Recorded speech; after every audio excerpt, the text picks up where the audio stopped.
Shall we begin? I was waiting for some music. I was waiting for the theme tune from Titanic or something like that. Good afternoon, everybody. My name is Bruce Whitfield. I will be facilitating this panel today on what is a very, very special day. And the reason it is a special day is it's because my 3-year-old's birthday. Minister, you can go, thank you, Minister. And the reason why that is relevant is because at a certain time in every parent's life, you have that conversation. It is sometimes started by you, and sometimes it is started by your child. And that conversation is, so what do you want to be when you grow up? My 3-year-old came to me the other day and he said, you know, Dad, one day I'm going to drive a spaceship. And you and Mom and my brother can come with me. And I thought to myself, either the kid is deluded, which is possible, or he's a great visionary. Because maybe in the year 2040, if I'm still around, I could become a passenger of his on a spaceship. The future of technology and the role of space, of course, is absolutely crucial in the evolution of technology. It's thanks possibly to the foresight of John F. Kennedy and others of the 1960s that today we have fantastic devices such as these, the technology that was enabled by this desire to explore in space. So the theme for today, the future of technology, using the race to space to push the next technology frontier, is a good topic, and it's a topic that we're going to be discussing today. Now, Lady Pandor is the Minister of Science and Technology in South Africa, and she has got ultimate oversight of what is known as the Square Kilometre Array. It's about 300 kilometres from here, Minister? Yeah. And there we go, in the Karoo, some of the clearest skies in the world. We won half the bid to host the Square Kilometre Array in South Africa. It's probably the most significant technology investment, global technology investment in this part of the world ever. And then next to her, we've got Ndijeka Harry, who's the President and Chief Executive, Youth for Technology Foundation, based in Nigeria. Nice to see you as well. And then we've also got Solomon Assefa, who's Director of IBM Research in Africa. And then Acha Leke, who is an electrical engineer by training, but he is also with McKinsey. Minister, if I can start with you, just give us context, please, when it comes to science, technology in this part of the world and the significance of the SKA project. Well, essentially, what we have tried to do as South Africa is to identify areas in which we could build stronger research competence as well as promote innovation.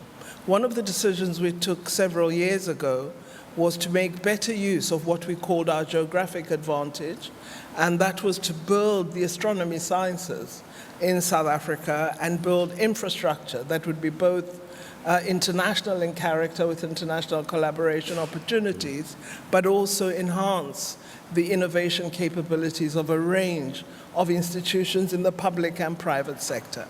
The Square Kilometre Array is a 3,000-dish set of connected antennae that allow scientists in the astronomy sciences to carry out a wide range of research, and the capability we're anticipating once the build is complete by both ourselves and Australia. And ours is an African partner initiative with 8 other African countries as part of this build. It will be the largest radio telescope in the world. It's allowed us to invest in a significant human capital development program. We've produced a number of PhDs as well as master's candidates. We've got our engineering firms involved in building radio receivers at the high-tech level. We're training technicians to support us with the computer engineering, software engineering growth. So it's just boosted innovation and human capital development in a way that I think we hadn't imagined when we first put a bid for the Square Kilometre Array. It almost feels as if it's up and running already, but it's only due for completion in 2018, isn't it? It's a long build program. Both countries had to undertake to build a precursor instrument called the Meerkat, which we're building. It'll be a 64-dish radio telescope. It'll be ready in 2017. We're already doing some science. We have 8 of the dishes up already, and we've had some excellent publications in science journals and lovely discoveries. So We're very pleased with the progress we're making. We're on track, and we'll have the full 64-dish meerkat up in 2017. The build for SKA-1, of which meerkat will become a part, will begin in 2018, and the intention is to finish the full 3,000-dish mega telescope by 2023. 2023 is the target date. What does that do then? What is the knock-on of that? What is the Kennedy effect, if you like, of this for not only this country, but the other 8 participants and the region as a whole? What are the spillover benefits of that? Well, it's led to a number of very interesting developments, as I've said, but let me just look at the institutional developments with our universities. We've established 8 research chairs linked to the astronomy sciences. Very significant and important for us, because what you're doing is attracting scientists of international caliber to the country, and they're training young people who will be the future innovators, the knowledge workers that we want. Which is a nice segue to you, Njeka, because you work with young people in technology. You need a pipeline, you need solid education, you need maths and science. And talking to a lot of people in the corridors of this gathering, one of the things upon which people are universally agreed is the African continent as a whole, their pockets of excellence, but doesn't excel in the maths and science fields. So I'll get back to the minister in a bit, who's a former education minister in South Africa as well, for her perspective on that. But what's yours? Absolutely. Thanks, Bruce. We know that in Africa as a continent, if we look at the education sector is not just broken. Indeed, in today's environment, it is obsolete. And so there needs to be an entire transformation of the education sector.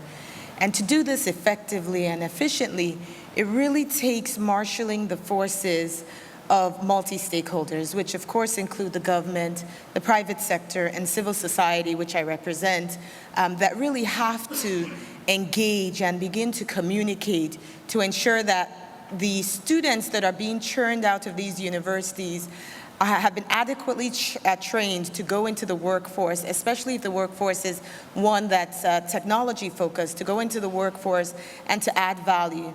And not just that, to be able to actually create employment opportunities themselves.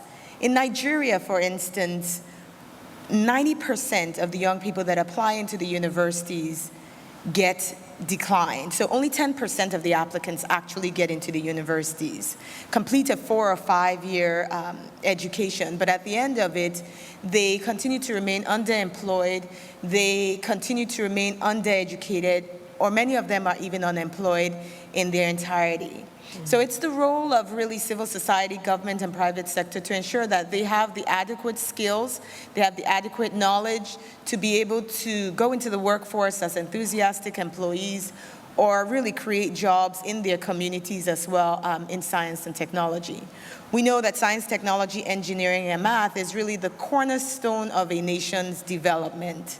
And everyone needs to be engaged. When we look at Nigeria in particular, some data recently showed that, if Nigeria included the number of women coming out of universities and gaining employment, if they had the same opportunity as men, they would be able to drive the gross domestic product of the country up by about 13.9 billion. So this is significant. So we're not just looking at science, technology, and engineering and math, but we're looking at it also within the very, very inclusive context in which it really needs to be analyzed in. Solomon, you work in the real world, in the trenches of technology. You are director of IBM Research in Africa. What is your assessment of the skills that are present on this continent to carry forth the dream that the minister espouses? Okay. Prior to touching on the skills aspect of it, I just want to say a few words on why we are so excited about the Square Kilometre Array project. Of course, the Square Kilometre Array is one of the boldest and most daring visionary projects of the 21st century in terms of discovering what exactly happened between the Big Bang and the first formation of a star, right? So that's a big vision for the whole world, and for the continent to be leading in that itself is, a new story for us. But there's something much deeper than that, which is parallel to what has been happening in the supercomputer world, right? So governments often invest on a decade-long project, a big exascale supercomputer, and what you see there is it drives quite a lot of research and development initiatives. You have to rethink how you do nanotechnology, cooling technologies, how you connect chips. So it really leads to a whole set of new types of industries. And we do see the same parallel with the SK effort.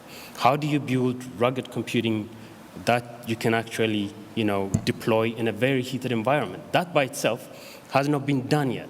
How do you interconnect all those, 3,000 radio telescopes in a very efficient manner? Is that the work that is going to be done on the African continent, however? Was that work that's going to be done elsewhere for efficiency's sake and brought in?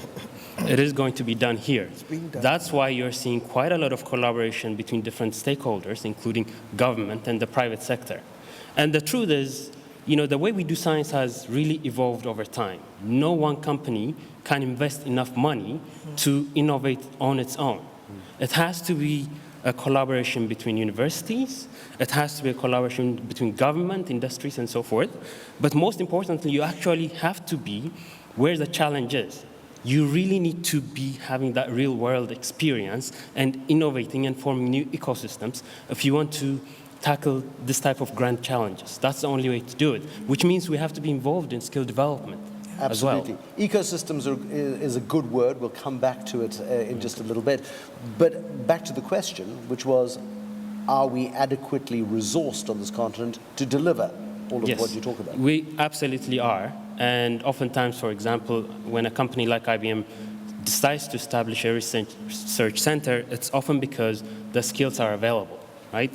You, of course, have to start with 10 scientists, 20 scientists, or maybe even 50 scientists. But if you start with at a small scale, it gives you the time frame to develop thousands of scientists. You just need to have a very good roadmap, a very well-studied roadmap on how you're going to get those skills. Education oftentimes takes 4 to 6 years for a PhD, but it also makes you rethink even how education is done. Is there a way to produce PhDs within 2 years? Okay, but without being too disrespectful to the Minister and my educations, we're the only African-educated people on this panel. I mean, you guys started out here, but the three of you left the continent to broaden your minds and to grow your skills. Is that an imperative? Well, I would say actually that the lessons I learned before I left the continent are what helped me in my undergraduate and graduate work. So we do have good schools. We need to change them. We do need to change how we do education. But the skills... Ndijeka says they're obsolete. Says our education system is obsolete. It's not adequate to prepare us for a future. Acha, I mean, what's your perspective on this one? I mean, is the African education system inadequate? Minister, I'll give you a turn now. She's giving me the hairy eyeball. Is Ndijeka correct on that particular point? Well, I mean, as a co-founder of a school, I would argue that things are absolutely changing on the continent. I do think that in the past, if you look 5-10 years ago, that was actually the case. And back to Nneka's point, if you think of Nigeria graduates, 1.7 million students from high school. They have university slots for 400,000, right? And that's not even talking about the quality. Now, what you're seeing is a lot of innovation going into education. Right? And I'll just give you an example. I'm involved in an initiative called the Africa Leadership University. And the idea here is to create 25 universities across Africa. And sort of at the Ivy League level, but do that in Africa and not have to send our kids outside. And the reason we did it is because we founded a school called the Africa Leadership Academy, and we get 4,000 applications every year. We select 100 kids, but most of them end up in the US for university, and then they come back here. So we said, what can we do to make sure that we can keep those skills here and have that quality of education in Africa? And the interesting thing is through technology, we're going to be able to significantly reduce the cost base to deliver this education through some blended learning and significantly increase the quality so you get the best professors from all over the world delivering education to this. And the first campus is opening in Mauritius in September. And that's why I agree that things are changing, but we have a long way to go. Minister? Well, yes, things are changing. I don't agree that education on the entire continent is obsolete. I think there are parts where there's huge inequality. Sure. And totally inadequate use of technology. Some of the curricula are very old and traditional. But many countries have made changes and are using new frameworks, and you're seeing a greater utilization, particularly of mobile technology, in many schools on the continent. So I do think there are changes, but much more needs to be done. Where I think there is a challenge is in a large number of young people moving up the scale in education. I think the basic education has been an attention area for many policymakers, but they tend not to look at what the next steps are. And so in some countries, they've achieved near universal access for primary education. They haven't built enough secondary schools so kids reach a cul-de-sac. Some countries have still one university. They're producing many more children from secondary school. They can't be absorbed. Others only have as post-school universities, whereas you should have vocational education. That's where the entrepreneurship and other opportunities are, much more in the vocational and technical fields. We still tend to be top-heavy with university qualification and entry rather than other forms of education. And if you want to build the number of small and medium-sized enterprises Africa needs, you're going to have to steer more and more young people into vocational and technical education. Absolutely. Solomon, you made the point about ecosystems.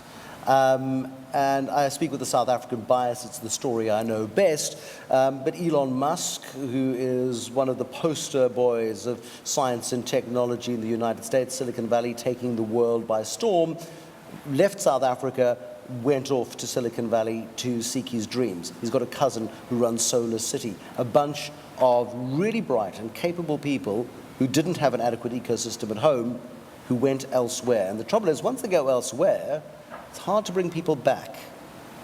How do we deal with that? Well, I think, from my perspective, the story is changing. There is then kind of a bending point or an inflection point that's happening.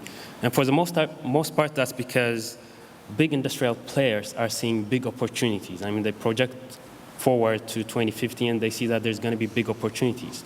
So they are coming in and saying, let's do research and development together, right?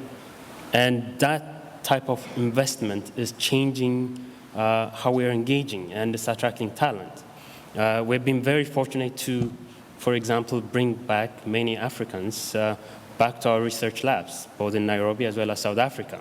They look at the vision, they look at what we're trying to do. The key is to inspire them by saying, we have grand challenges, but the way we're going to solve them is by actually innovating the next set of technologies. You know, we're going to be using artificial intelligence, you know, the best sensor technologies, and we're going to be using cognitive computing. When you tell them that, you know, the frontier of science is actually having a role now to transform how the continent is working, it becomes very inspiring. They look at that more than the money or some of the issues that they might have because they have, you know, they relocate. It goes back to your point of how do you inspire them? How do you catch them so that they're back? So what are you doing in real terms? IBM Research Lab, that's the theory.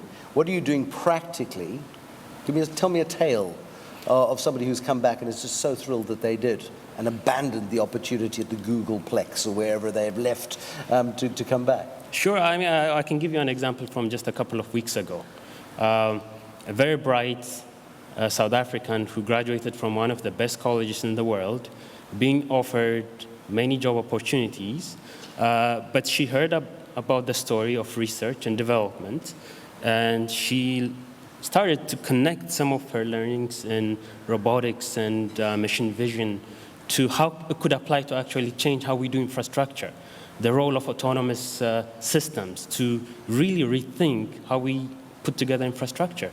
And the person chose to come back because there is a big opportunity to become a thought leader, one of the best scientists in the world.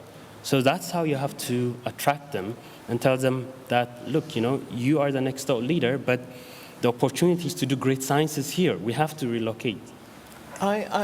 personally and professionally, I don't think there's a problem with South Africans being in institutions overseas. No, not at all. What we've got to become really good at is establishing international collaboration. So, for example, we're working very hard on partnership initiatives.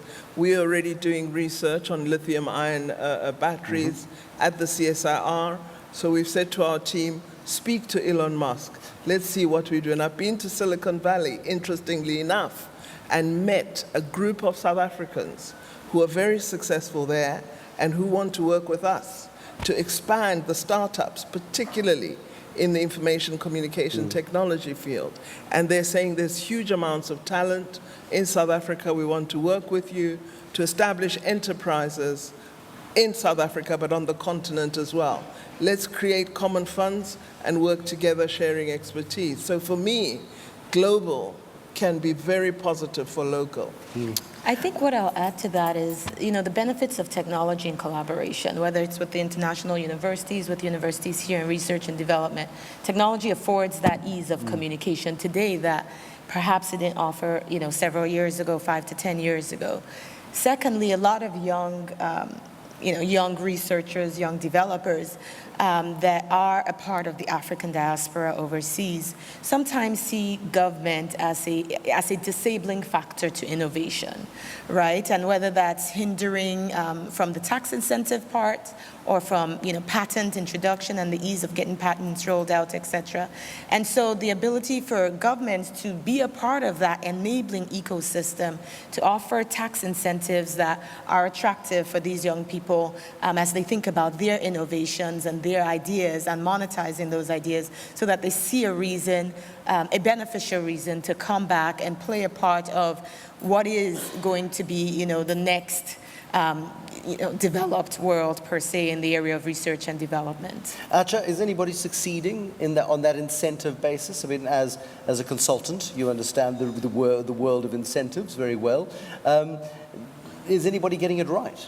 Yeah, I mean, I think the conversation is, in my mind, quite a bit negative around, things are not working. I think the number of things are working, right, across a number of sectors. And we focus a lot on education, but the power of technology to transform the continent and to transform our lives, and I'll come back to specifically your question, I think is extremely powerful, right? And, we believe that, the internet could account for about 10% of Africa's GDP in the next 10 years. And we see the impact, and just to give you a sense, that's about $300 billion. That's the size of the South African economy, right? That's how powerful the internet, we believe, can be for the continent. Where people are getting it right is really starting to look at how do I use this technology in very specific sectors, right? So if you look at what the Nigerian former, I guess now Minister of Agriculture, who's now the soon to be president of the president-elect of the African Development Bank, did to transform how fertilizers are delivered in Nigeria through his e-wallet system. And it wasn't just now that the farmers were able to get the fertilizer more, but it also reduced leakages and corruption significantly across the sector. You look at what's happening on the e-commerce front, even on the government front. Right now, if you want to go visit Cote d'Ivoire or Senegal, you don't need to go to the embassy, leave your passport there for 3 days, hope that you get the visa, You apply online, and they send you a piece of paper, and you fly, and you land there, and you get a visa, right? So there are a number of these things that are happening across sectors. We need to see it more at scale, but we're definitely starting to see the inflection point. Okay. Back to the question.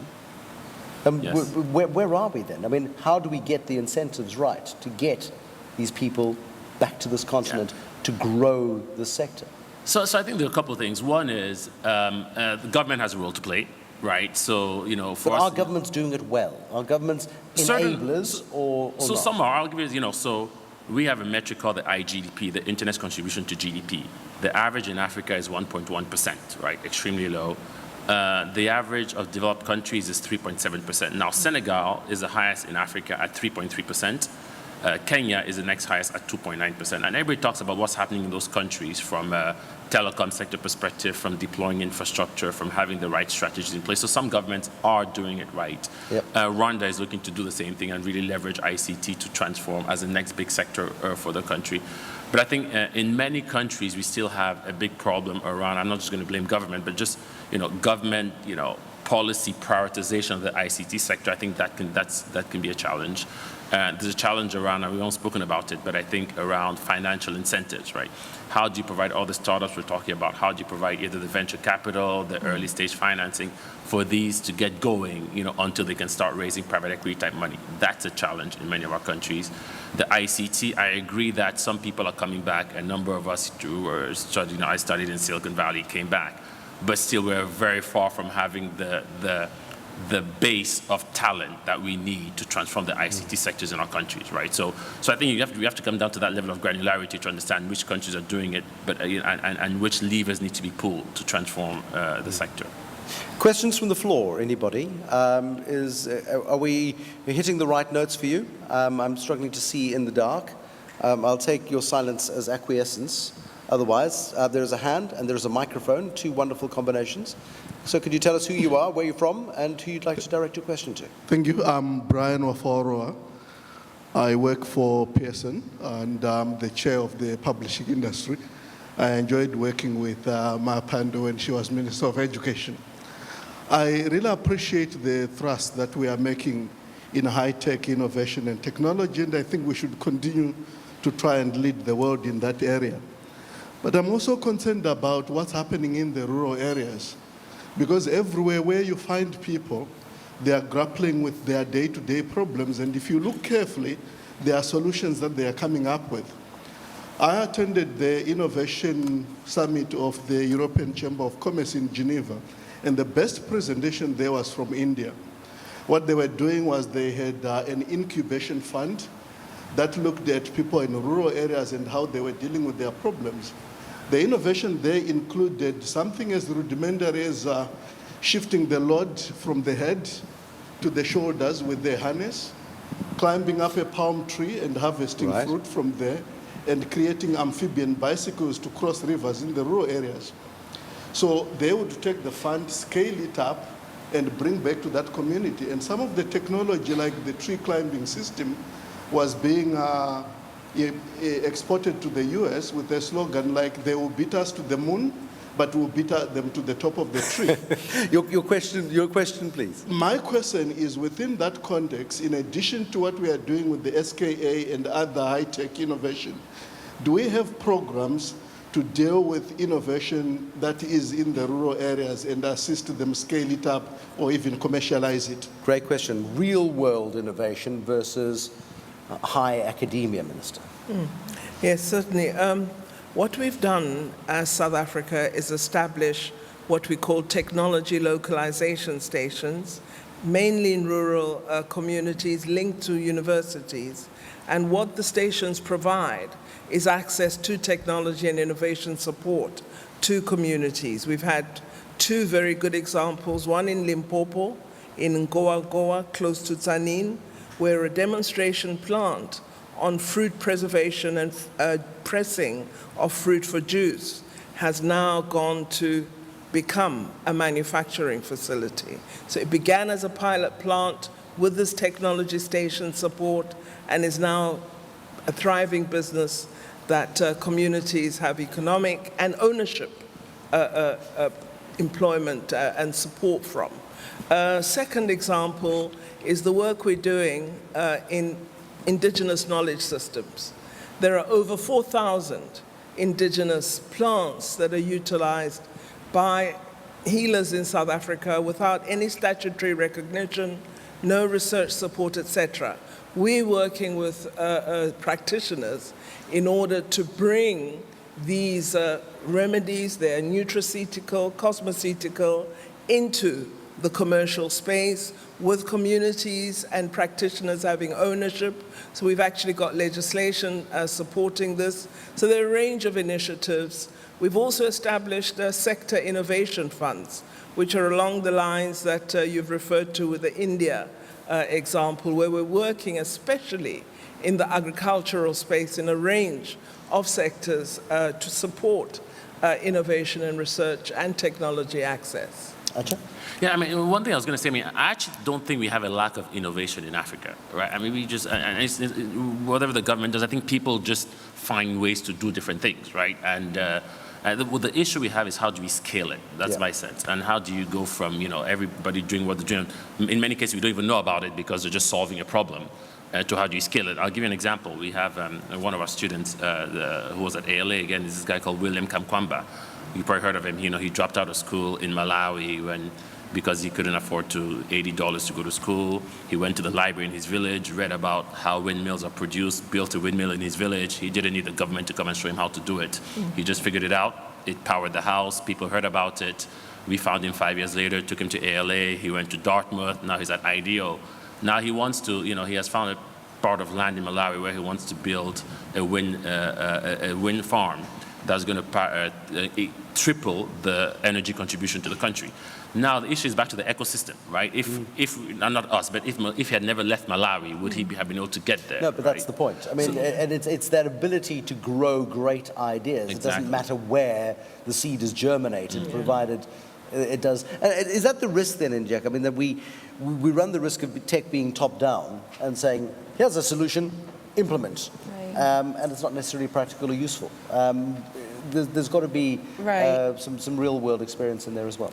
Absolutely, and I mean, rural areas, in Nigeria, for instance, the unemployment rate in the rural areas is somewhere around 46%.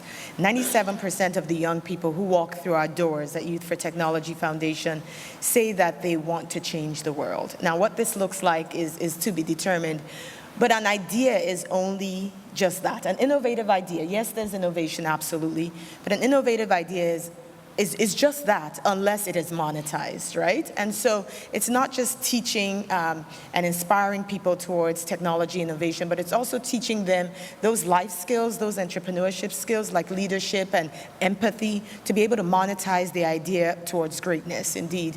And the rural areas have a lot to offer. I mean, in our work, we actually believe in this concept called reverse migration, encouraging young people to stay in their rural areas, develop talent, learn as much as possible, and then create jobs through entrepreneurship, as opposed to moving to the urban areas, where there's population crisis, there's high crime, etc. And so we fundamentally believe that this can happen and happen successfully. There's one of our students, Sonny. He started off with us in one of our programs at Youth for Technology Foundation when he was 22 years old. He was still enrolled in the university. He came in as, just learning basic digital literacy. After about a year with us, he graduated and decided he wanted to go into the field of entrepreneurship, and he started a livestock farming. So, he farmed grass cutters and sold them. His clients were hotels and restaurants, etc. And he's doing extremely well, and he's in his local community, so he never left the villages. He ended up hiring his local community, people from his village, to work in the business. He's growing his business. His customers now include rural areas and urban areas, but still, in terms of that ecosystem, it's being built in the rural areas. And to us, this is just a magical story. Well, yeah, I agree with most of the comments, but at the same time, I sometimes get a bit concerned. I mean, when I hear all this news about, mobile penetration and how many mobile phones we have and so forth, that's so, 20th century. The world has moved on, and we're talking about cognitive computing. Yeah. I do think that we need to be riding that exponential curve, and we should be thinking 10 years ahead, not 10 years back. Yes, we have to have low-end technologies, we have to have, digital literacy and so forth, but why don't we think about our own big, bold initiative, an Apollo mission where within a decade, we say, we use, certain technologies like, AI, where we know that there's going to be, 1,000 scientists that are going to be produced, there's going to be 1 million jobs, and we just go ahead and do it. Yeah. If we have a bold vision like that one, then, you just go and implement, and we just drive the whole continent to a newer level instead of always being catching up. And that's one of the things. One gets the sense that there's a sense of defeatism almost, like who are we to dare to compete? And Njeka, who are we to dare to compete? So I mean, yes, there's AI technologies, but look at some other technologies. For instance, 3D printing, advanced manufacturing technologies like 3D printing can enable anyone living anywhere to actually create imagine the world and the future they see the world to be and actually create that. And so you now begin to think about this concept of microfactories and really enabling that ecosystem and entrepreneurial environment with very, very little capital. You know, a young entrepreneur in XYZ country in Africa can just dream up an idea. They want to start manufacturing phone cases or what have you. And, you know, with limited capital, purchase a 3D printer and begin that business and hire people and actually become, you know, an entrepreneur. Will they ever grow a business of sufficient scale to warrant their genius being applied in their domestic market? Or, Well, it do, depends. they have to do the Elon Musk? It depends on what you mean by scale. Take over the world. Because, Minister. We're being well, ambitious. we'll take over the world with the SKA, we think, but and discover much more about it. But if I'm a young person who has access to these M labs that we deploy across the country, and they develop a box, which is a jewelry box, using their 3D imaging technology, and we say we're going to use this as a product that public procurement purchases. That young man employs more people, is making a, etc. So I think scale must be scale, you know, and not our scale. It's what the young people or the young entrepreneur would like to achieve. So I think there are a range of devices, and we have to use them really well. On the ecosystem, I think this whole thing of an innovation ecosystem, and that's missing on the continent, because we're having a lot of inventiveness, a lot of very good knowledge creation, but it falls into a deep hole at some point. Now, what we have to create are instruments that close that gap, and we've done so with the Technology Innovation Agency. When we first began it, we thought we would be funding innovation coming out of research bodies like universities. But we quickly realized actually young people out there are doing stuff that's worthy of development for the commercial space. Silicon Valley wasn't created out of a government initiative. It was like-minded This is a people point I was going to make, gravitating is that gravitating to a in point South Africa, naturally. you also have to encourage the private sector, which is very big, has lots of money, to play a far greater role than it's doing. You spoke earlier of incentives. We have a very favorable incentive regime for research and innovation, mainly accessed by the private sector. Solomon, are you benefiting from those incentives at IBM? Yes, absolutely. Okay, good. No, I'm just Absolutely. verifying. Just verifying. I think there are some interesting developments that are happening. For example, co-sharing of intellectual property. Yeah. How do you work together so that you move very fast from research to commercialization? And all of that, we're doing it together. And the interesting thing here is, you know, you learn through trial and error. So every year we are really perfecting the method to get there. Actually, you're very well behaved. You put your hand up like the kid at the back of the class. So I'm grateful for that. I try to. Your contribution? No, so I actually believe that our issue is not at all an issue of vision. I think in Africa, you know, we have these visions and these grandiose plans. about I know last time doing. we went to Nigeria, you know, I've never seen anybody as bold as visionary as a Nigerian, right? Now, our issue is execution. Yeah. Right, and that's where the rubber hits the road, and that's where and not just on, you know, on technology, you know, we fail to execute. And so the problem for me is, yes, if we say we want to develop a 3D printer or an advanced manufacturing industry, you know, what role does the private sector have to play? How many scientists do we need over the next 20 years to do that? Where are we today? What's the starting position? In many countries, we don't even know the starting position, right? And what are we going to do to get there? And how do we track to say, okay, 3 years from now, how many have we created? 7 years from now, how many have we created? And that's really the issue. For me, it's an issue really about execution at that sort of, you know, granular level. Absolutely. At that point, can I pause and take questions from the floor, please? We have several. Who's got the microphone? The person with the microphone's in charge. Yes, sir. Thanks very much.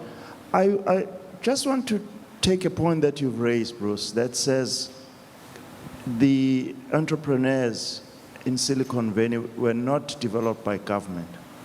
I think we should not leave here with that notion as being a complete part of the story.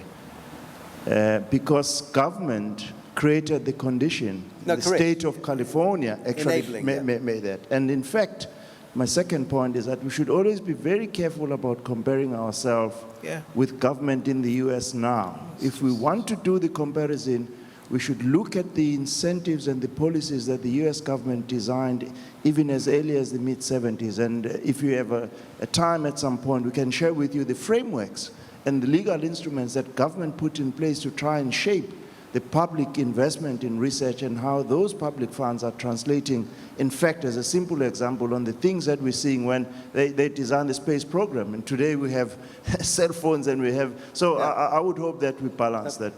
Thank you for the points. There's a question at the front here and then another one at the front as well. This gentleman on his iPad, courtesy of the space race. Yeah, you had your hand up. No, you didn't. There we go. Top technology. Your turn. Okay. I have a question. Well, how do you build an investment culture in Africa? I often hear the word venture capital, you know, when I'm talking to young people and they're saying venture capital, when they really need is seed funding or angel investment, like venture capital comes later. So what are your thoughts on building that type of investment culture? Thank you. Who wants to pick up on that? And Njeka, it looks like it's right up your alley. If you say so, Bruce. Well, you work with the young people. So the industry, in terms of the VC industry in Africa, is still relatively new compared to, of course, the developing countries. You know, when most of the young people that we see with our work are actually looking at seed capital from either microfinance institutions or just commercial institutions themselves. They started off their venture, you know, what we call FFF, friends, family, and fools, right? Anyone that will lend them money. And so they built their ventures up to a certain scale.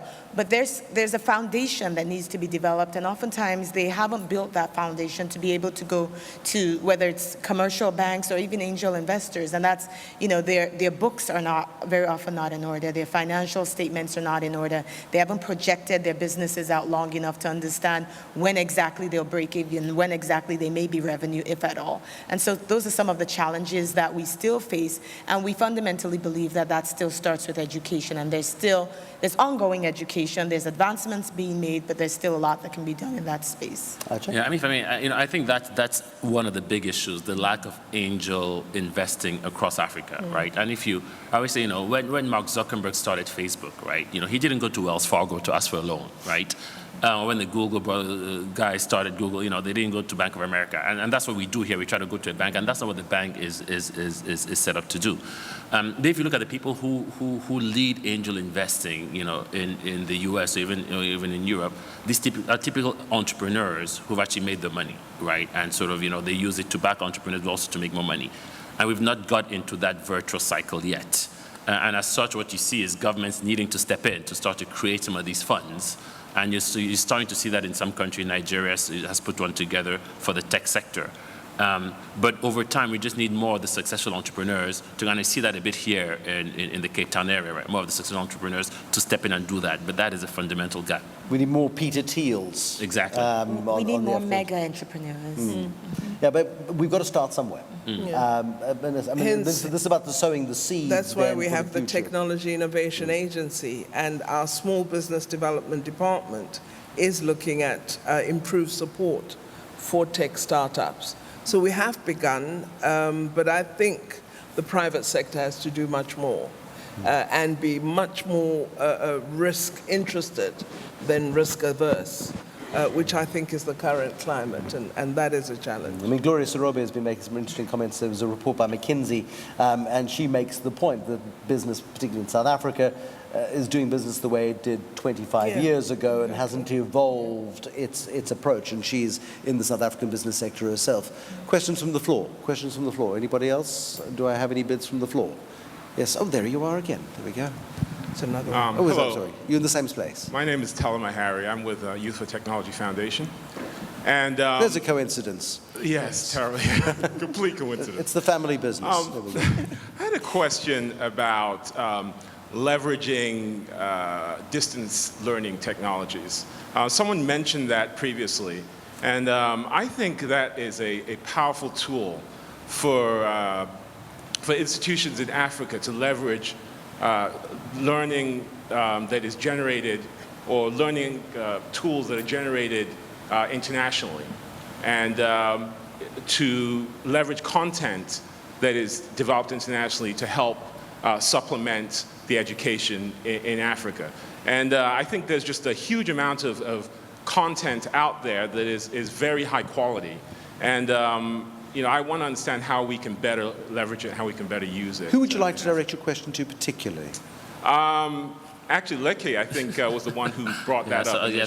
So I mentioned, I'll just give you one example of what we're doing again with ALU, because you're absolutely right, which is, and you're starting to see more and more of that with Africa Virtual University trying to do things like that. But if you reflect on, when you went to university and, how many really outstanding professors you had in your 4 or 5 years of university, generally people can count on one hand, right? How many really truly outstanding professors. And we say it's because typically, especially in the US and in Europe, professors are there to do research, right? And they're not really there to teach, and sort of they're not even happy they have to teach, right? Because, they want to get tenure and they want to do research.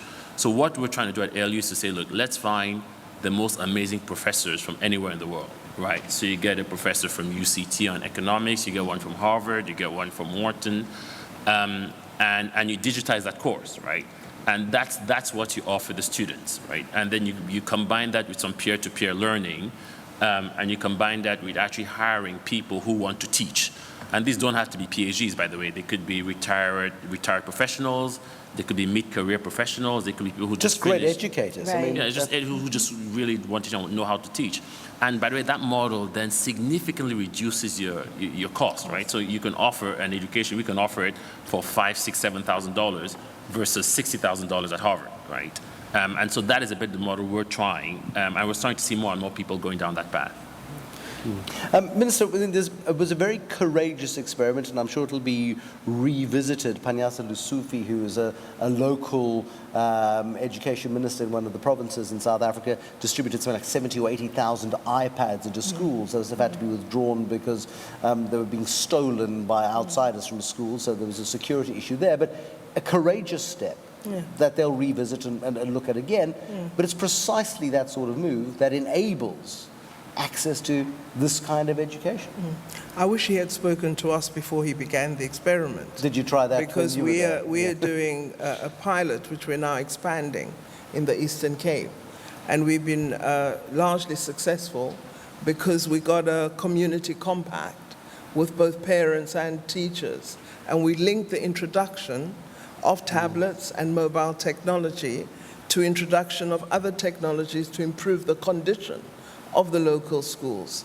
So we had alternative sanitation, we have renewable energy sources. So we brought a whole range of technologies and really had an engagement with the community, because in the end, the community has to protect the product. Completely. It cannot be left to Lesufi in we'll get him to give you a call. So I've given him a call, and we're going to be working together with him. Because it's not the first time that this has been tried. Yeah. They tried with hardware when Angie Mochecha was the MEC and had same problems. So I think we need a different approach. Yeah, think about it. And we are talking and working together. Good. Solomon? Yes, the technology companies are also becoming extremely active in this space because we do have the need for the skills. So we want to take 3 to 6 months training data scientists, analysts, data center specialists, and so forth. So what we're doing is, wherever we are, anyway, we are setting up clouds, hybrid or private clouds, micro clouds. We're working with the universities to set up their cloud infrastructure, and we have ready-made courses that are company agnostic. It doesn't matter where you go and work for, HP or IBM, but we do have the courses for mobile computing, data science, and other technology-related courses. So we're actually providing those for free so that students that are interested will go and take those courses and be ready for the next employment. Njeka, your job, your role is in the empowerment of young people, the unleashing of the creativity of young minds. Just give me a sense, please, of how you are doing it and what the rest of us can learn from your experience. Well, so we started our work 15 years ago, and in Nigeria primarily. And when we started that work, we were working with young people, primarily in the rural areas, who had very low low courage to really step out of their understanding of what they believe the world should look like. So whether it's, even if their parents were uneducated, they knew in their minds that they needed to become a doctor, a lawyer, an engineer. Entrepreneurship was absolutely not a viable career for them.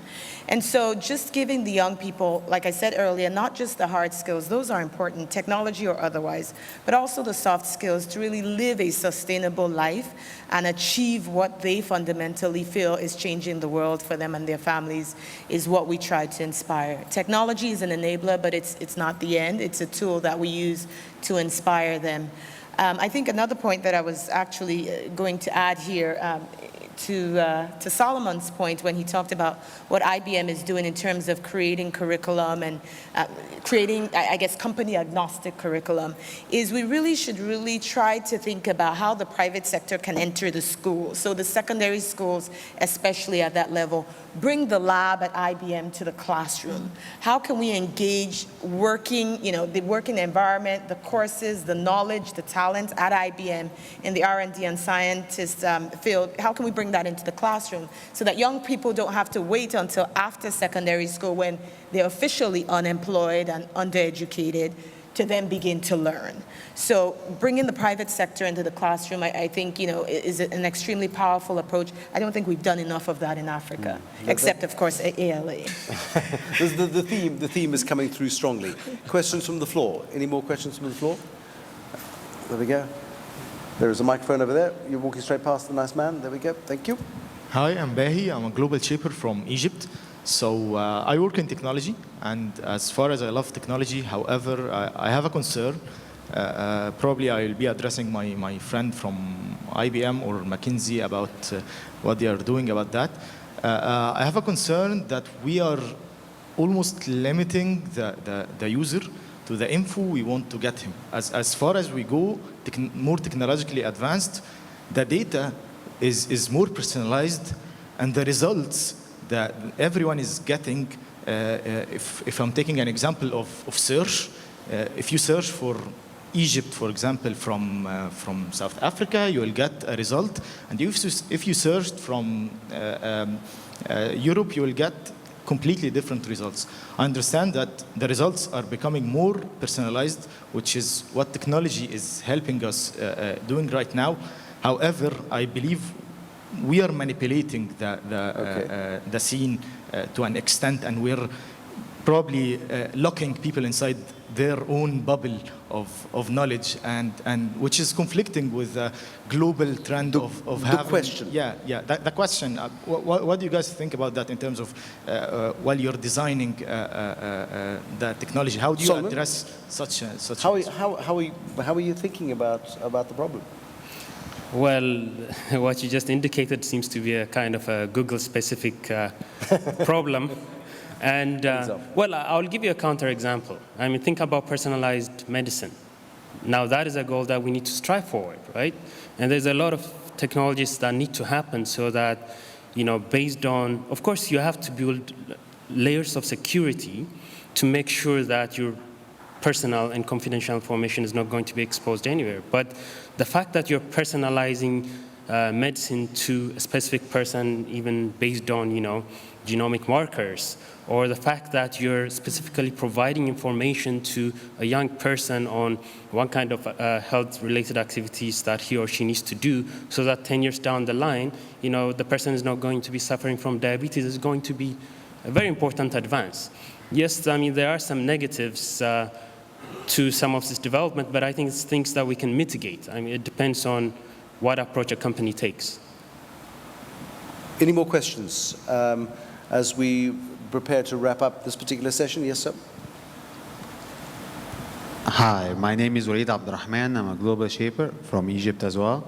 And my question is, you've addressed some of it, but not in clear priorities. In order to retain talent in the continent, number one, and to close the knowledge gap that we have, what are the key priorities in this ecosystem that we have today in order to enable the youth to be at par with the rest of the world in terms of knowledge and access to knowledge? Lovely. Thank you. Great question. Minister, I think it's a nice closing question for you. Yes, well, I think you can, in fact, regain talent but the talent must have something of interest that they wish to work with. So the Square Kilometre Array, for example, has been a really good opportunity for us. And we've seen several researchers who hadn't imagined they'll come back and work for a long term on the continent. So it's acting now as that doing catalyst, so. So it becomes a magnet for talent, which is great. Secondly, I think we've created a set of interventions. We've created 150 research chairs in a range of disciplines. And we're attracting high caliber academics who have an international reputation. And their master's students are following them to do their PhDs here. So you've got to create the opportunity. But linked to that, there must be knowledge institutions in your country. Because if you produce all these knowledge workers and there's nothing for them to do, then they'll essentially go overseas. So I think the institutional architecture of Africa is still rather small. It's growing, we're improving. And I agree with the gentleman from Egypt who spoke first, that actually we need to move away from this lamenting. I think given where we were 20 years ago, we've moved a huge space with respect to technology. Much more attention to research, far more investment, both by governments and the private sector. So I think we're in a very different space. Someone sometimes wants me to reduce it to the basic, and here's my basic example.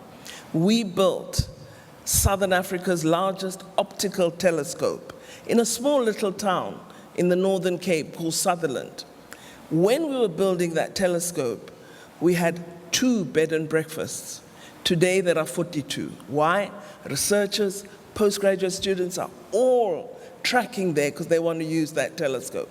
So science and the socioeconomic challenges you face in a society actually match in a very interesting way and can interface to address the development challenges that you wish to attend to. It's a great example. If you are planning to go to Sutherland, please dress warmly. It's the coldest place in the country. And Njeka, 30 seconds. Your thoughts? Well, I know that, victims assume the world as it is. Masters of technology actually create the future that they envision for themselves. And like the minister said, we have made great progress over the last 5 to 10 years, but so has the rest of the world. We need to continue to make that progress in the right direction, again, with the enabling environment that works the best, so the intersection of the government, private, and civil society. Solomon? The continent has many countries, many languages, many tribes, but if there is one thing that ties all of us together is the language of science. It doesn't matter where you are in Abuja or Johannesburg, science, the laws of physics are the same. And I think we have to use it as a way of inspiring the youth on what they could do. We have to be bold enough to say that the next 10 Nobel Prizes will be in Africa, will be given to Africans. We have to be bold enough to say that we're going to ride that exponential curve, and the grand challenges that we have will be solved by using 3D printers, as you said, artificial intelligence, and some of the cutting technologies. Ajay? Yeah, I'll say, I think, technology, and for me in particular, the internet, will have a transformative impact on the continent. It'll disrupt a bunch of sectors, but more importantly, it will transform how we live our lives in Africa. And, I'm hugely excited about it, and it's great to be in Africa. Ladies and gentlemen, please will you thank our panel. Thank you very much for your participation today. I hope you enjoyed the panel discussion. I hope you found it useful. I hope you found it illuminating as well, all about the African continent and enabling a future that some, I think, can see very clearly. Thank you very much. En 40 ans, il y aura 2 milliards d'Africains, donc plus que la Chine. Et sur ces 2 milliards, 7 jeunes sur 10 dans le monde seront nés en Afrique. If Africa is today a continent of hope, the young generation are making this hope a reality. The World Economic Forum was instrumental in showing to the world how far Africa has come. From 1990 till today, we can see a lot of foreign direct investment in Africa. The forum has been partnering with Africa for the last 25 years. It was an opportunity to look back and assess the lessons learned. People who were once disenfranchised, who were once disconnected from the mainstream, are able to connect to the mainstream and propose change. South Africa and the Southern African region is in a much more stable position than what we've been in a very, very long time. And that's the basis from which we can build. It's been good to take the opportunity to speak to people who have attended the forum since its inception. Je souhaite avoir des échanges intra-africains nettement plus importants. Une économie qui soit une, de sorte à ce qu'on puisse fabriquer des biens au Ghana, les vendre au Nigeria. We want to see an Africa that is peaceful because it affects the perception of investing in Africa. Sustainable development goals are necessary to keep the momentum and focus effort into the right places.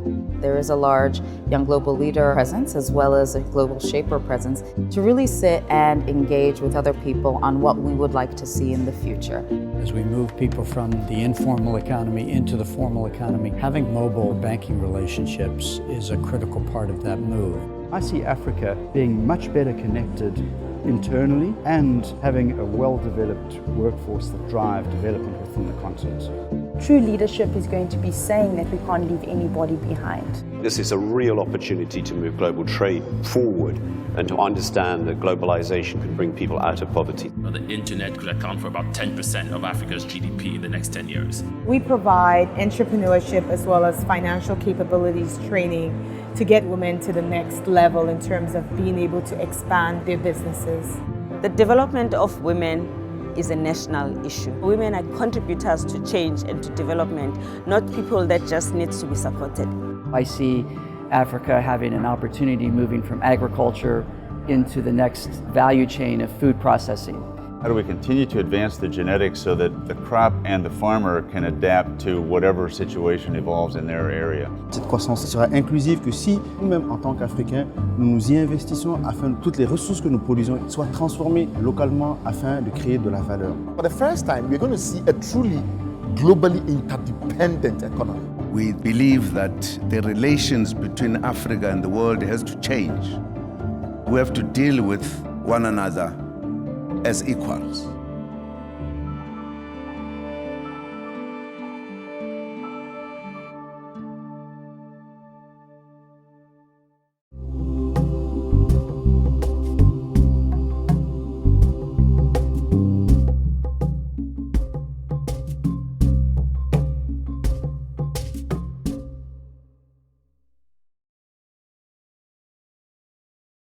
I'm involved in Africa Energy Future project to try and come up with a regional hydroeconomic model for Africa. So I'm on the I'm a water resources engineer. So I'm developing this water resources model that will be eventually integrated with an energy model and an economic model, and trying to look at what impact of climate change will be to hydropower and what that means in the long run for the economy.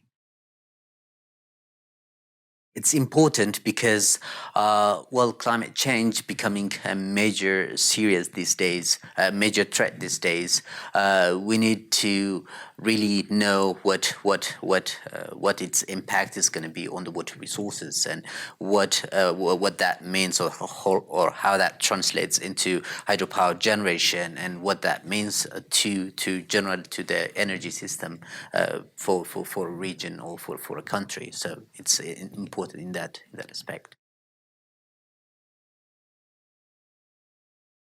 Wind and solar energy resources are clean, have no to very little carbon emission. So they have played a central role in combating climate change, mainly by replacing fossil fuels. Also, together with a growing demand in energy, many countries globally are actively engaged in developing their resources. But there's a certain level of challenge that comes with developing these resources, especially especially when we come to implementation, because mainly these resources are particularly wind and solar intermittent in nature, and their reliability by themselves is very low. So they need some sort of backup system or some complementary energy resource to make them more usable. One of the effective ways of making this wind and solar power more usable is by operating them together with a hydropower, which serves as a battery or a backup system. Therefore, the method that I presented yesterday was try and come up with an optimized way of operating the reservoirs in such a way that this synergetic benefit can be obtained from the wind and the hydropower. So the findings were that we were able to get more reliability by operating them together. So in the South African context, South Africa is known for having a huge potential for wind and solar. On the other hand, there is no significant storage for hydropower, but there is an opportunity in Zambezi River Basin due to the huge storage that exists right now. So this research was looking at if this coordinated operation between South Africa wind and hydropower in Zambezi could give rise to a better penetration of this wind resource in the energy system.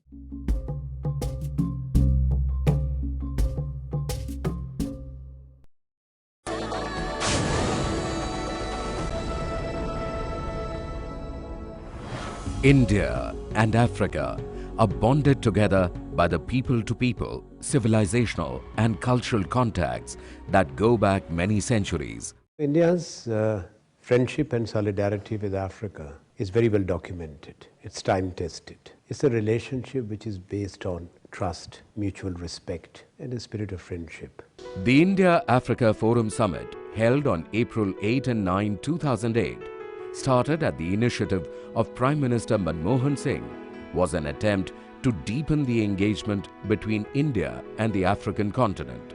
As one of the world's fastest growing economies, with a GDP that has crossed $1 trillion, India seeks to forge closer economic partnership with its friends in Africa. This partnership is sustainable, dynamic, constantly evolving and moving forward. Multifarious investments are made in projects like railways in Angola, an IT center in Ghana, buses in Congo, power projects in Sudan and Gambia, a major irrigation project in Senegal, floriculture and sugarcane production in Ethiopia, pharmaceuticals and telecommunications in South Africa, and much else. The partnership between India and Africa aims to address the concerns of the developing world in the areas of climate change, WTO negotiations, and the global economic slowdown. Just as in the past, in the 21st century too, India has a vision for partnership with Africa. The Pan-African E-Network project, which supports tele-education, telemedicine, e-commerce, and e-governance, is a vivid example of the possibilities. 47 African countries have already signed up for this ambitious project that places India's capabilities in medicine, education, IT, and telecommunications in the hands of all African states. Propelled by a strong political will on both sides, the bonds are growing stronger. The relationship is acquiring new and fresh dimensions. The goal is common: to light up the lives of 2 billion people that inhabit our lands.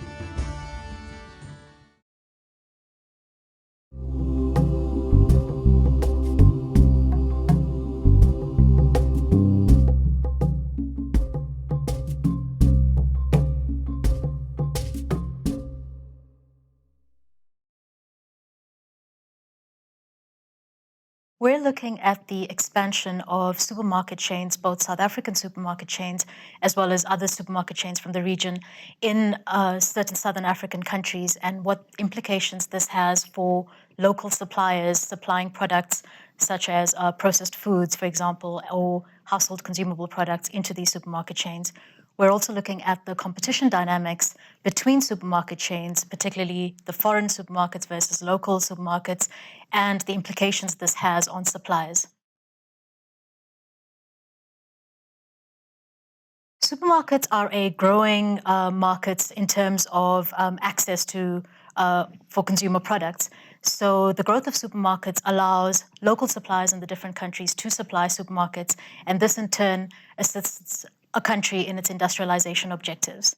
In the last 5 to 10 years or so, there have been supermarket chains from the region that have expanded within their countries, and one example of that is Choppies, the supermarket chain Choppies, which is a Botswana-based supermarket, which is rapidly expanding into the region, and not just Southern African region, also into the East African markets. So that provides a very interesting entry episode for us to evaluate, to try and understand what the strategies of non-South African supermarkets are in the region and how they adapt to the different conditions in the different countries.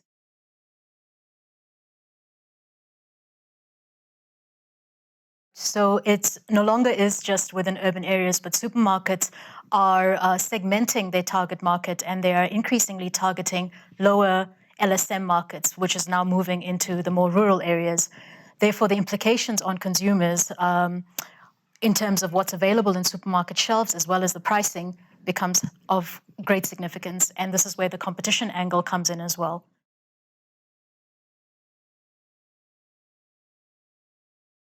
So this is the second leg of the study, and it's very significant in the sense that in countries like Zambia and Zimbabwe and Botswana, for that fact, given the location of these countries or the distance from South Africa of these countries, a lot of the products on the shelves are South African imported products.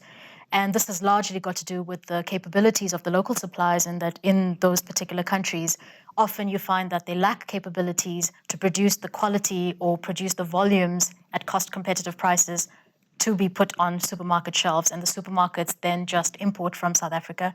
So understanding what the challenges are for local suppliers is going to be a big part of the study, and identifying opportunities for local suppliers to supply not just within their country, but across countries in the region is also a major area of focus. There's been very little research in the Southern African region around competition dynamics in supermarket value chains. Basically, if the incumbent supermarkets, particularly the ones that come from South Africa, which are really the dominant players in the rest of the Southern African region, if they engage in conduct or anti-competitive conduct that in a sense where they abuse their market power, this has direct consequences on consumer welfare. So the strategies that incumbent supermarkets can engage in have a direct impact on new entrants in the region as well. So that's an area of focus in the study.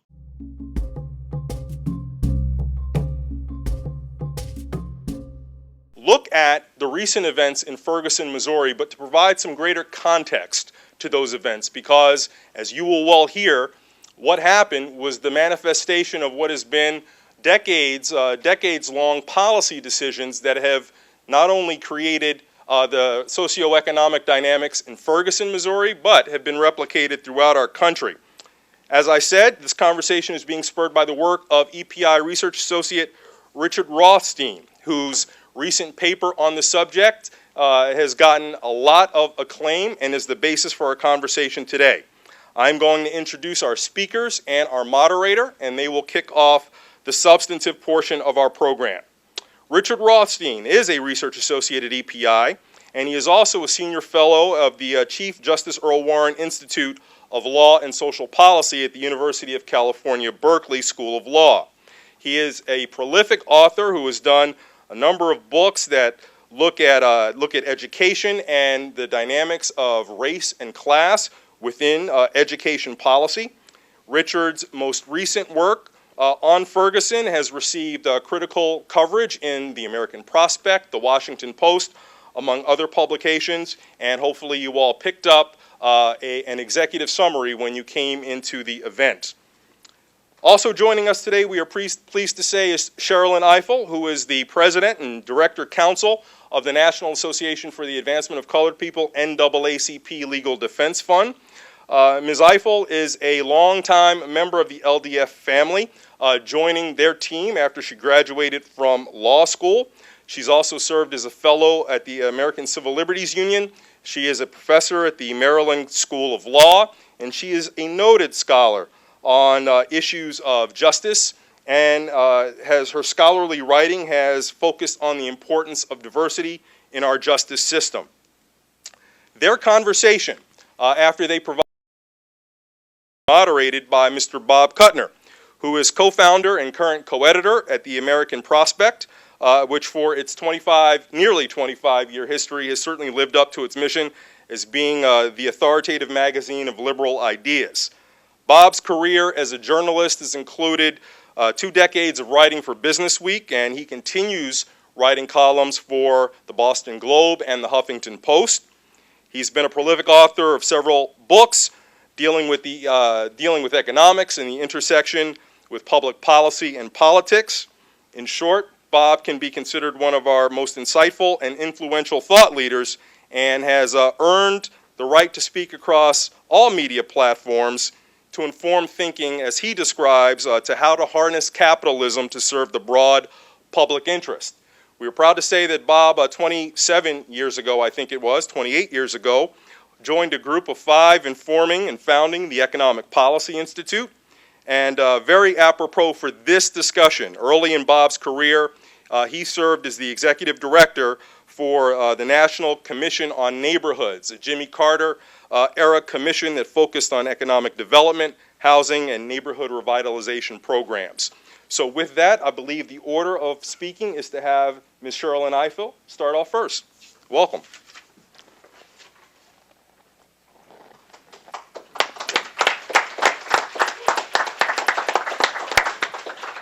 Thank you very much. I'm so grateful for this opportunity to have this conversation today, and deeply grateful for the opportunity to co-sponsor this event, the NAACP Legal Defense Fund and EPI, on the making of Ferguson.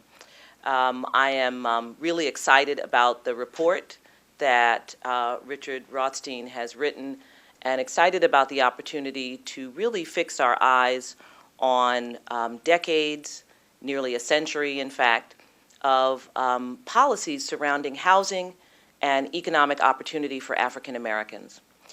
About 7 years ago, I wrote a book.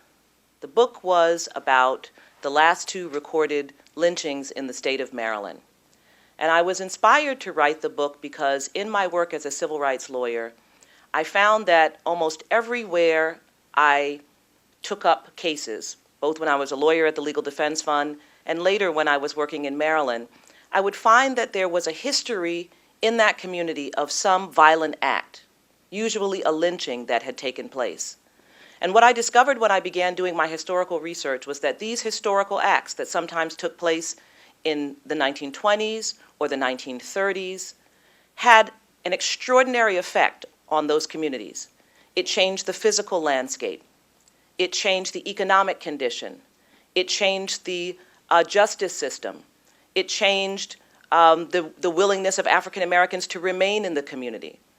And so when I was engaged with contemporary civil rights issues, I found it so fascinating to discover that you needed to understand this history to understand how we end up today where we are.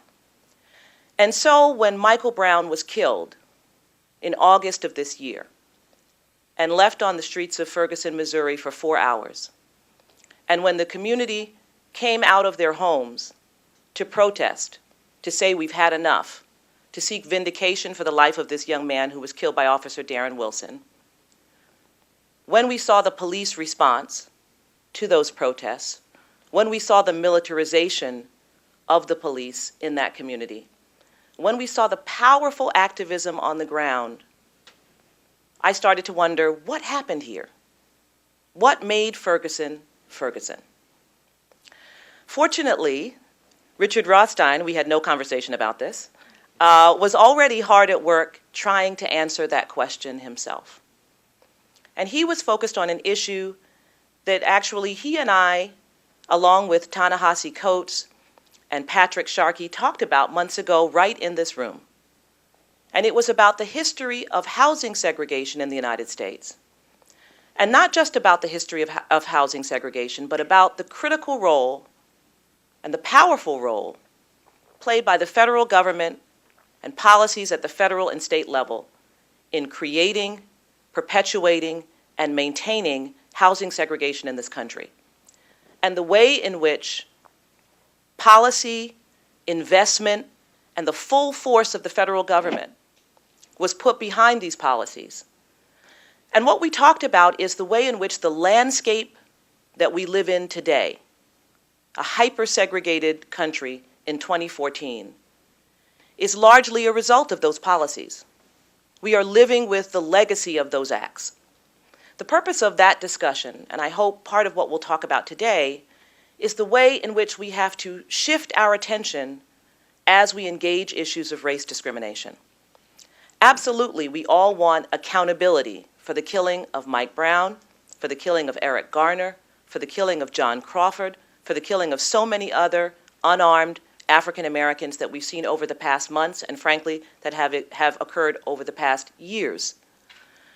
But even if Darren Wilson was indicted, even if Darren Wilson was convicted, would that respond to the full set of conditions in Ferguson, Missouri? Would that really respond to the lack of real economic infrastructure?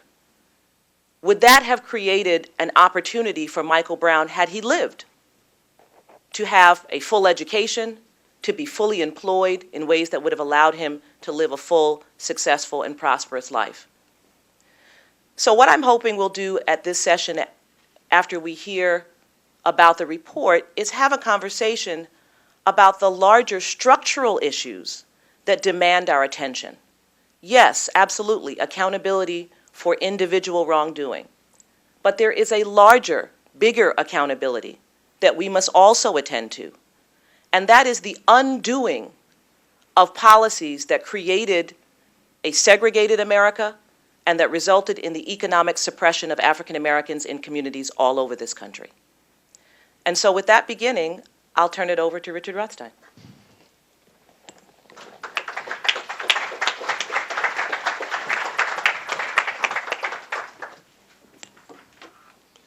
Thank you very much, Sherilyn. When Michael Brown was killed,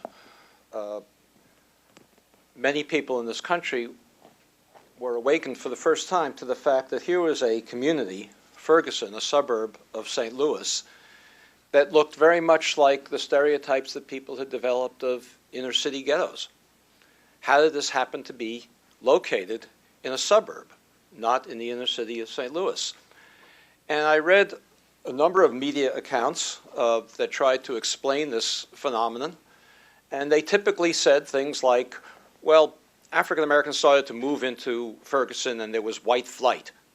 All the whites left because they wanted to get away from African Americans. Or real estate agents steered African Americans to this community instead of to other places. It was discriminatory behavior of real estate agents. Or it was just private prejudice. People just didn't want to live near African Americans, and so they moved away. And it struck me that this explanation betrayed a complete lack of historical knowledge.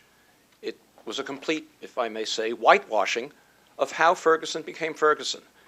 And I'd been spending a lot of time looking at how communities like Ferguson, nationwide, had come to be the way they are.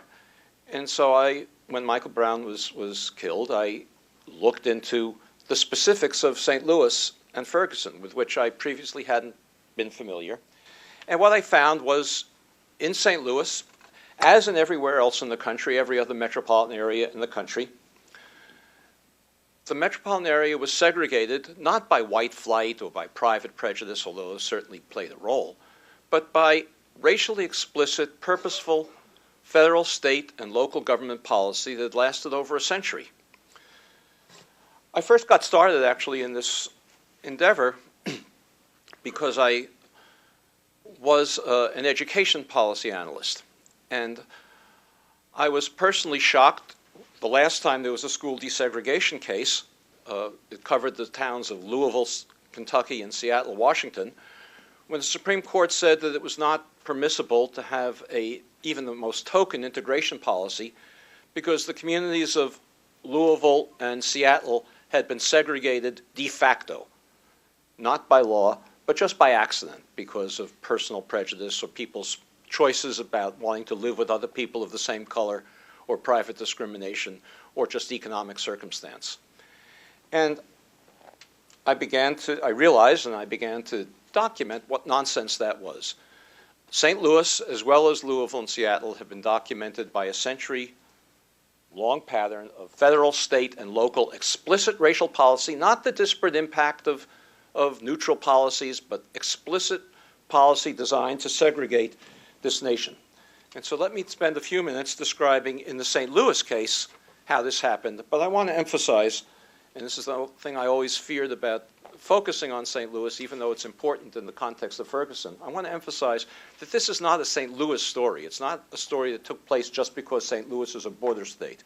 Everything I'm going to describe to you now took place in New York and in Baltimore and Chicago and Detroit and Boston, every metropolitan area of this country. Well, the first major event in the segregation of St. Louis took place early in the 20th century. Some of you may know the history when, in the Jim Crow era, the gains that African Americans had made after the Civil War began to be rolled back. The most important event probably in that story was the election nationally of Woodrow Wilson as president. He was a Virginian, a segregationist Virginian. He happened to be the president of a New Jersey university, but he was a Virginian, and he resegregated the Federal Civil Service. African Americans who previously in the Federal Civil Service had been in responsible jobs were demoted so that they no longer supervised white workers. And henceforth, African Americans in the Federal Civil Service were only hired for menial service jobs. That set a tone throughout the country. Some of you may have read a book by C. Van Woodward called The Strange Career of Jim Crow. It's worth rereading in the context of Ferguson today. In St. Louis, shortly after Wilson's ascension to the presidency, the city council proposed and the voters of St. Louis adopted a referendum segregating the city, saying that African Americans could not move onto blocks that were 75% white, and whites could not move onto blocks that were 75% black. There were many integrated neighborhoods, not integrated in the sense of every other home, but in neighborhoods where there were both blacks and whites living. And the segregation ordinance was designed to separate blacks and whites in 1916. Shortly after that, the U.S. Supreme Court found such ordinances unconstitutional, not because they violated the rights, equal protection rights, but because they violated the right of property owners to sell to whomever they wanted. But that didn't deter the city of St. Louis, and again, many other cities like this around the country. The City of St. Louis Plan Commission then adopted its own zoning rules, which were explicitly racially motivated. The zoning rules divided the city into 4 groups, like many zoning ordinances around the country. Residential, first residential, meaning single-family homes. Second residential, meaning multifamily homes, commercial and industrial. Every neighborhood where African Americans lived, regardless of whether it was a residential neighborhood or not, was zoned as industrial or commercial. Neighborhoods where whites lived, provided they had deeds that restricted blacks from buying in, was zoned as first residential. And throughout the 20th century, this was not just an early 20th century phenomenon, throughout the 20th century, new zoning rules were adopted if the black or white population seemed to encroach on an area that was zoned for the other. This was the Plan Commission and the City Council worked hand in glove with the St. Louis Real Estate Exchange, the local real estate board, and the zones that the Zoning Commission adopted for black and white residents were then also adopted by real estate agents. And the city would then, the segregation of the city that had been attempted by the ordinance that had been adopted by popular referendum was then solidified. The next major event following the action of the zoning board and the city council and the real estate agency board was in the New Deal with the adoption of the first civilian public housing projects in this country. The New Deal under the Public Works Administration built the first civilian public housing. At that time, there was a civilian housing shortage throughout the country. It got worse as the New Deal progressed and as World War II commenced, so that white workers as well as black workers needed housing. There was no civilian housing available. And the public housing that was developed was at first primarily designed for whites, not for blacks, for stable working class families. In St. Louis, the first project was designed in a neighborhood that was about 55% white and 45% black. That neighborhood was razed. To make a long story short, there were lots of interim proposals, but when it finally was completed, the middle class, the half white, half black neighborhood on the north side of St. Louis was razed, and an all black project was placed in that location. Not all black by accident, all black by requirement. Only blacks could move into this public housing project. Another integrated neighborhood on the south side of St. Louis was also razed. That neighborhood was the site of a whites-only project, again, not by accident, but by specific requirement. Only whites could move into that project. So 2 integrated neighborhoods in St. Louis were razed by the city, with federal government consent, by the way, consent and approval, to build a all-black project on the north side and an all-black project on the south side. Gradually, as the New Deal progressed and World War II came about, another New Deal agency, the Federal Housing Administration, began to address the civilian housing shortage by subsidizing the development of suburbs all around the country. And this suburban development that was subsidized by the Federal Housing Administration began to solve the civilian housing shortage. It took place in every city in the country. Again, I'll go through them: New York, Boston, Chicago, Cleveland, Detroit, Baltimore. If I'm leaving any out, you could add them. This is not a St. Louis story, but it took place in St. Louis as well. The main vehicle that the Federal Housing Administration used was the subsidization of mass production merchant builders to build large subdivisions for whites only, for lower middle class, working class whites. It's a St. Louis story. As I say, it went on around the country. You're probably, many of you are probably familiar with Levittown in Long Island in New York. You may be familiar with Daly City in California, the ticky-tacky houses that Pete Seeger sang about. Subdivisions all over the country like this were developed by the Federal Housing Administration as the builders got advanced construction commitments from banks based on an FHA guarantee, and the FHA guarantee required that the homes be sold to whites only. In St. Louis, there was one builder who was relatively liberal. He got an FHA commitment for a subdivision called St. Anne. He built that subdivision for whites only, as the FHA required. Then he tried to build a separate subdivision for African Americans called DePorres. He couldn't get an FHA commitment for the African American subdivision, so he built 2 subdivisions. One only for whites, called St. Anne, with FHA insurance, FHA guarantees for his advance for his construction. That subdivision was high-quality homes. Working class families could move in with no down payment and get very low monthly payments. In fact, the monthly payments throughout the country for subdivisions like this was lower than families had to pay for rent for apartments in the city from which they moved. For the African American community, DePorres, he couldn't get an FHA guarantee. That meant that the African Americans who moved in there could not get mortgages because banks would not issue mortgages without FHA guarantees at that time.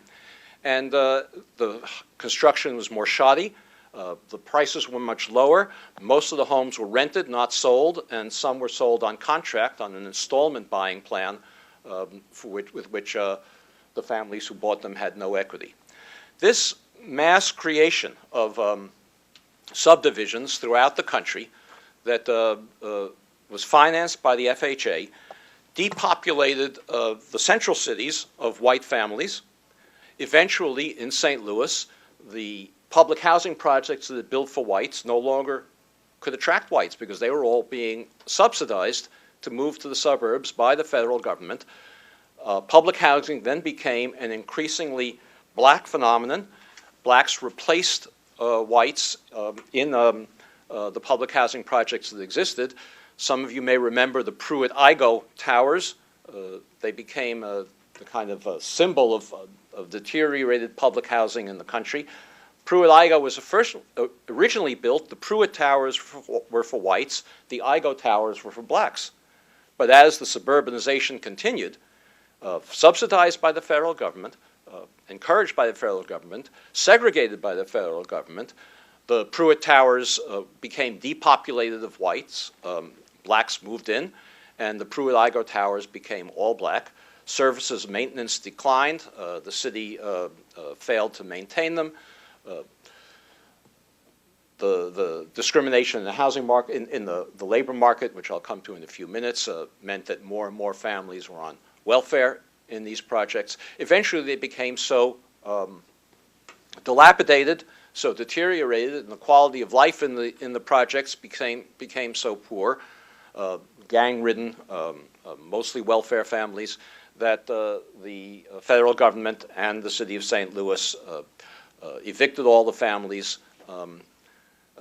blew up the projects. There's in the report that I wrote on Ferguson, there are some copies out there, or there's an executive summary, and you can see the website to get the report. There's a picture of the Pruitt-Igoe Towers being blown up.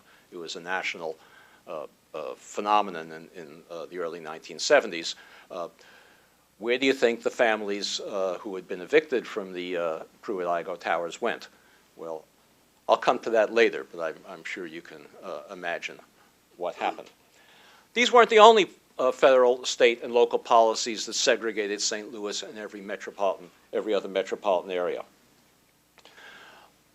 Some of you may have heard the term restrictive covenants.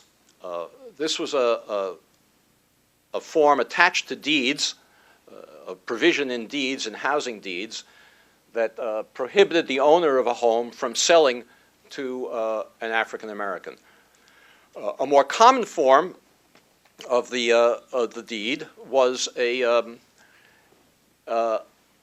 association of families in a neighborhood who signed a common contract agreeing that if any one of them were ever to sell to an African American, any other homeowner in the neighborhood could sue them to get the African American evicted and the sale reversed. And these restrictive covenants became commonplace across the country in the mid-20th century. In a previous report I wrote, I showed that I think 85% of all of the subdivisions developed in New York, in the New York metropolitan area in the 1930s and 40s, were covered by these restrictive covenants, prohibiting blacks from moving into homes. They first began as private agreements in St. Louis cities. The St. Louis Zoning Commission that I mentioned earlier used the existence of restrictive covenants as a basis for assigning a first residential classification to a neighborhood. But then the federal government adopted them as policy. And anybody who got a loan, any of the merchant builders that I talked about who got a loan, were not only required to put restrictive covenants on the deeds of the homes they sold, but the FHA, the Federal Housing Administration, gave them model language of the restrictive covenant that they could use. So nobody can claim that this was an accident or disparate impact. This was explicit federal policy. The fact that there were restrictive covenants in all the white neighborhoods in St. Louis and then in the suburbs as the FHA developed them meant that African Americans in St. Louis and in every metropolitan area in the country had very, very restricted areas in which they could live. That meant that their rents were much higher than whites paid for similar housing because the supply was much smaller than the demand for African Americans than it was for whites. It meant that homes in African American neighborhoods were overcrowded, very overcrowded. Because the rents were so high, people could make rental payments or contract buying payments. Ta-Nehisi Coates wrote about that eloquently in the Atlantic magazine last spring. They couldn't make contract buying payments, and they had to double up or subdivide their homes. By the way, the St. Louis Zoning Commission that I mentioned earlier prohibited subdivision of homes in first residential districts, but not in African American districts. Homes are subdivided. City services declined. The garbage was collected less frequently. Street lights weren't repaired. Other city services were denied or less present in African American neighborhoods. African Americans' neighborhoods turned into slums. They turned into slums because of federal policy, because of federal, state, and local policy. It was the Kernan Commission, a commission appointed by President Johnson in 1968, early 1968, after a wave of riots across the country in African American neighborhoods in the previous year, found this systematic across the country, the denial of municipal services to black neighborhoods, as well as the kind of police practices that resulted in Michael Brown's death. Nationwide, they also, of course, documented the kind of housing discrimination I'm talking about before. Well, as public policy, by restricting the area that African Americans could live in, creating a shortage of supply relative to demand, by refusing FHA guarantees that would enable African Americans to purchase housing at the same prices as whites, by forcing up rents because of the supply-demand issue.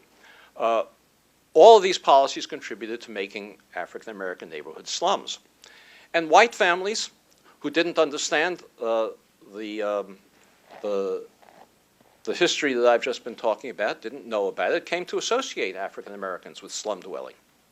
So it's no surprise that white flight took place when African Americans moved into a neighborhood, because people assumed that African Americans were slum dwellers and they would bring slum conditions with them. This was all a consequence, a direct consequence of public policy.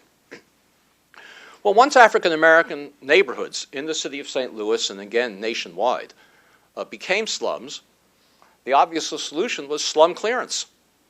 And beginning in the 1940s and 1950s, the federal government, in cooperation with state and local governments, began a program of slum clearance, raising slums in order to clean them up and use the land for better and higher uses. And so in addition to the demolition of the Pruitt-Igoe Towers and other public housing in St. Louis, the St. Louis and the federal government began to raise African American neighborhoods. The entire area adjoining the waterfront in St. Louis, which was once a vibrant African American neighborhood, was raised. Some of you may be familiar with the Gateway Arch that's now the symbol of the West. That's all on land that used to be a vibrant African American neighborhood, a slum, that was cleared. Another area just south of there in St. Louis was raised, an area of 20,000 families, 44 churches in the neighborhood. That was raised to provide space for a university, for highway interchanges, and for other cultural uses.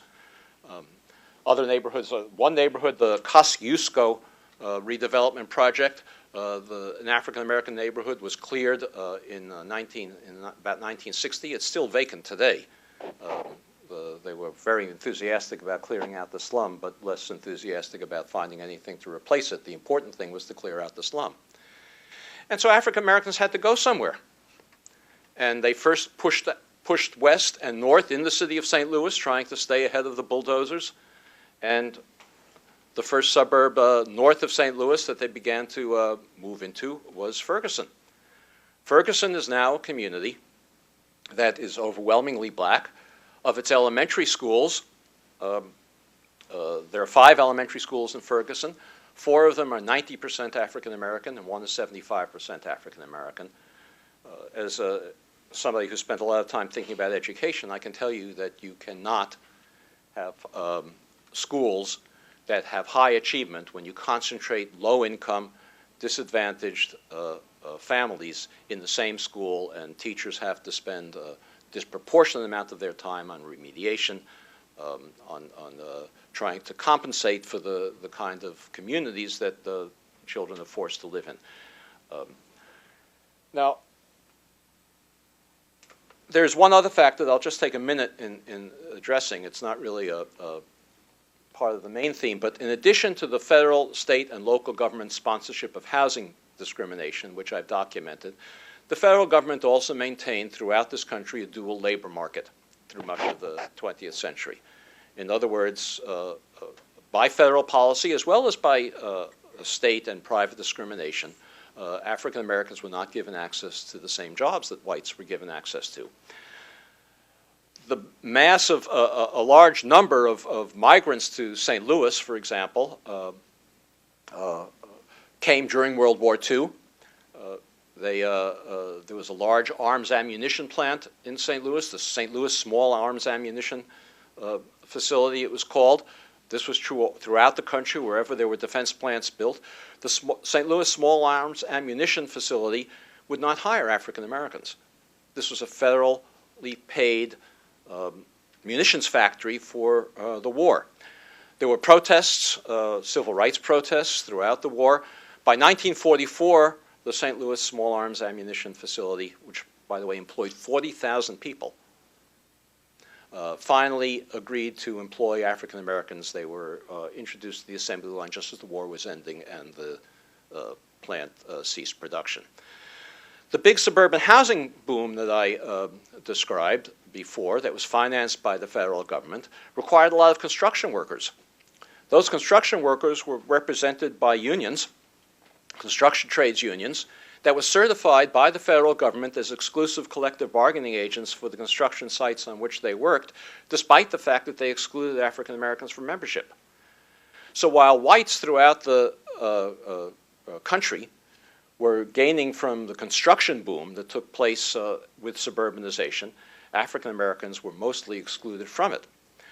So when the explanation that I began this talk with, that you read in the media that somehow African Americans couldn't afford to move to middle-class neighborhoods is true, but the reason they couldn't afford to move to middle-class neighborhoods is largely because of a state-sponsored system of dual labor markets in which, up until very recently, African Americans were not admitted into the same kinds of jobs as whites. Now, this history that I've just described to you used to be well known. This is not what anybody who's my age in this room will know it. But it's all been whitewashed from our memory in the last 40 years. In the Kernan Commission, which was a prominent federal commission, every college student read its report when it was issued in 1968, was quite explicit about this. In 1974, a federal court of appeals, specifically ruling on a case in St. Louis, said that segregated housing in the St. Louis metropolitan area was in large measure the result of deliberate racial discrimination in the housing market by the real estate industry and by agencies of the federal, state, and local governments. So I'm not telling you anything that wasn't at one point well known. But today it's completely been forgotten. I did a study recently of high school American history textbooks and found that no American history textbook that's used in high schools in this country today comes anywhere near telling the truth about how our metropolitan areas came to be segregated. The most widely used American history textbook devotes most widely used American history textbook in this country today devotes one sentence to housing segregation in the North, and it says as follows: African Americans in the North found themselves living in segregated neighborhoods. They woke up one day and looked around and they found, that's its explanation. That's what we're teaching high school students today.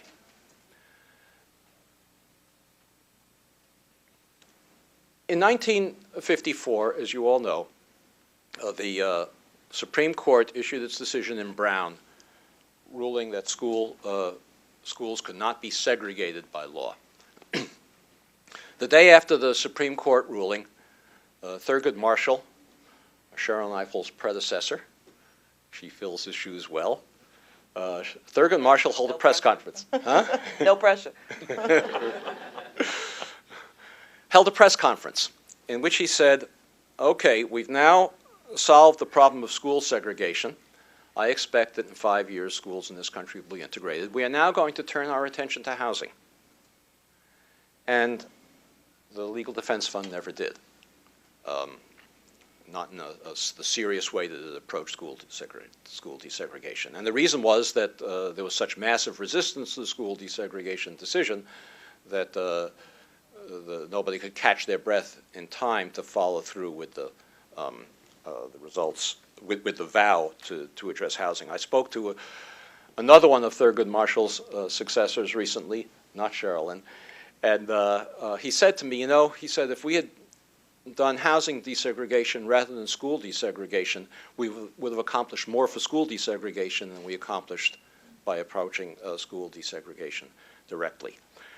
The Supreme Court today, as I mentioned, has this myth that it propagates and that is widely accepted by even the most liberal policymakers in this country, that we have a system of de facto segregation for which there is no constitutionally required remedy, and for which it's very hard to do anything about because it all happened in some mysterious, accidental way. I think what I've tried to show to you this morning is that this is a form of de jure segregation that still exists. I will give you one illustration and then conclude. I mentioned before the white subdivision of St. Anne, built entirely with FHA financing and only for whites. Houses in that subdivision sold to whites for about $8,000 in 1952 when the suburbs like that were being built, St. Anne and other suburbs. That was about twice national median income. If you put that in today's terms, that's a home selling for $120,000. Working class families, especially with FHA and VA guarantees requiring no down payment at the time and low monthly payments, they said, could afford to buy into those communities. African Americans earning the same incomes as whites, and there were many, many of them. In 1953, the FHA estimated that there were 80,000 African American families in St. Louis who could have afforded to move to the suburbs if the FHA itself had permitted them to do so. African Americans couldn't move into those suburbs, and whites did. Those homes today, I did a study of one suburb called Kirkwood. Those homes today sell for $400,000, about 6 times national median income. Those homes are no longer affordable to working class and lower middle class families. So African Americans who could have bought into the suburbs in the 1950s can no longer do so today. Simply passing a fair housing law saying that when a house in Kirkwood or St. Anne becomes vacant, you can't discriminate against the buyer doesn't accomplish much, because the working class and middle class families who could have bought there 50 years ago can no longer afford to do so. The white families who moved into those suburbs gained, assuming maybe they spent some money on remodeling and put some more equity into it, they gained a few $100,000 in equity. Today, African American incomes on average are 61% of white incomes. African American wealth, assets, are 5% of white wealth. And that's all because, primarily because of the federal policies as I've described today. So we have a system of, I think, and I'm not a lawyer, but I'm going to turn it on to one of the best ones, turn it over to one of the best ones in the country now. But we have a system of de jure segregation. It not only calls for remedies on moral grounds, but it calls for remedies on constitutional grounds. And I'm going to turn it over to Sherilyn Ifill now to discuss how we might remedy some of this. Should we do this from here?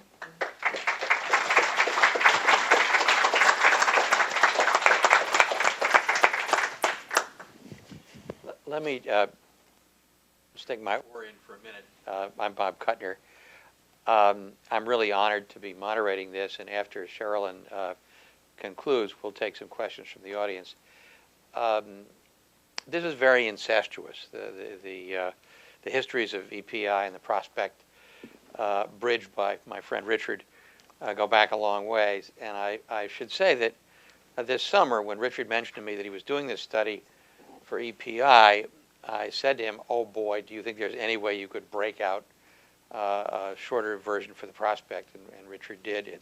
It's in the current issue, and we're very glad to have it.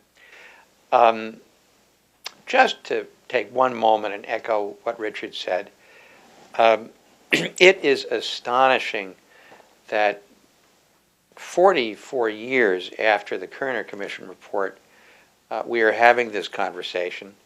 One of my close colleagues, who's my age and Richard's age, said, well, don't we know all this? And the answer is, well, we once did know all this, but in the United States of amnesia, we've forgotten it.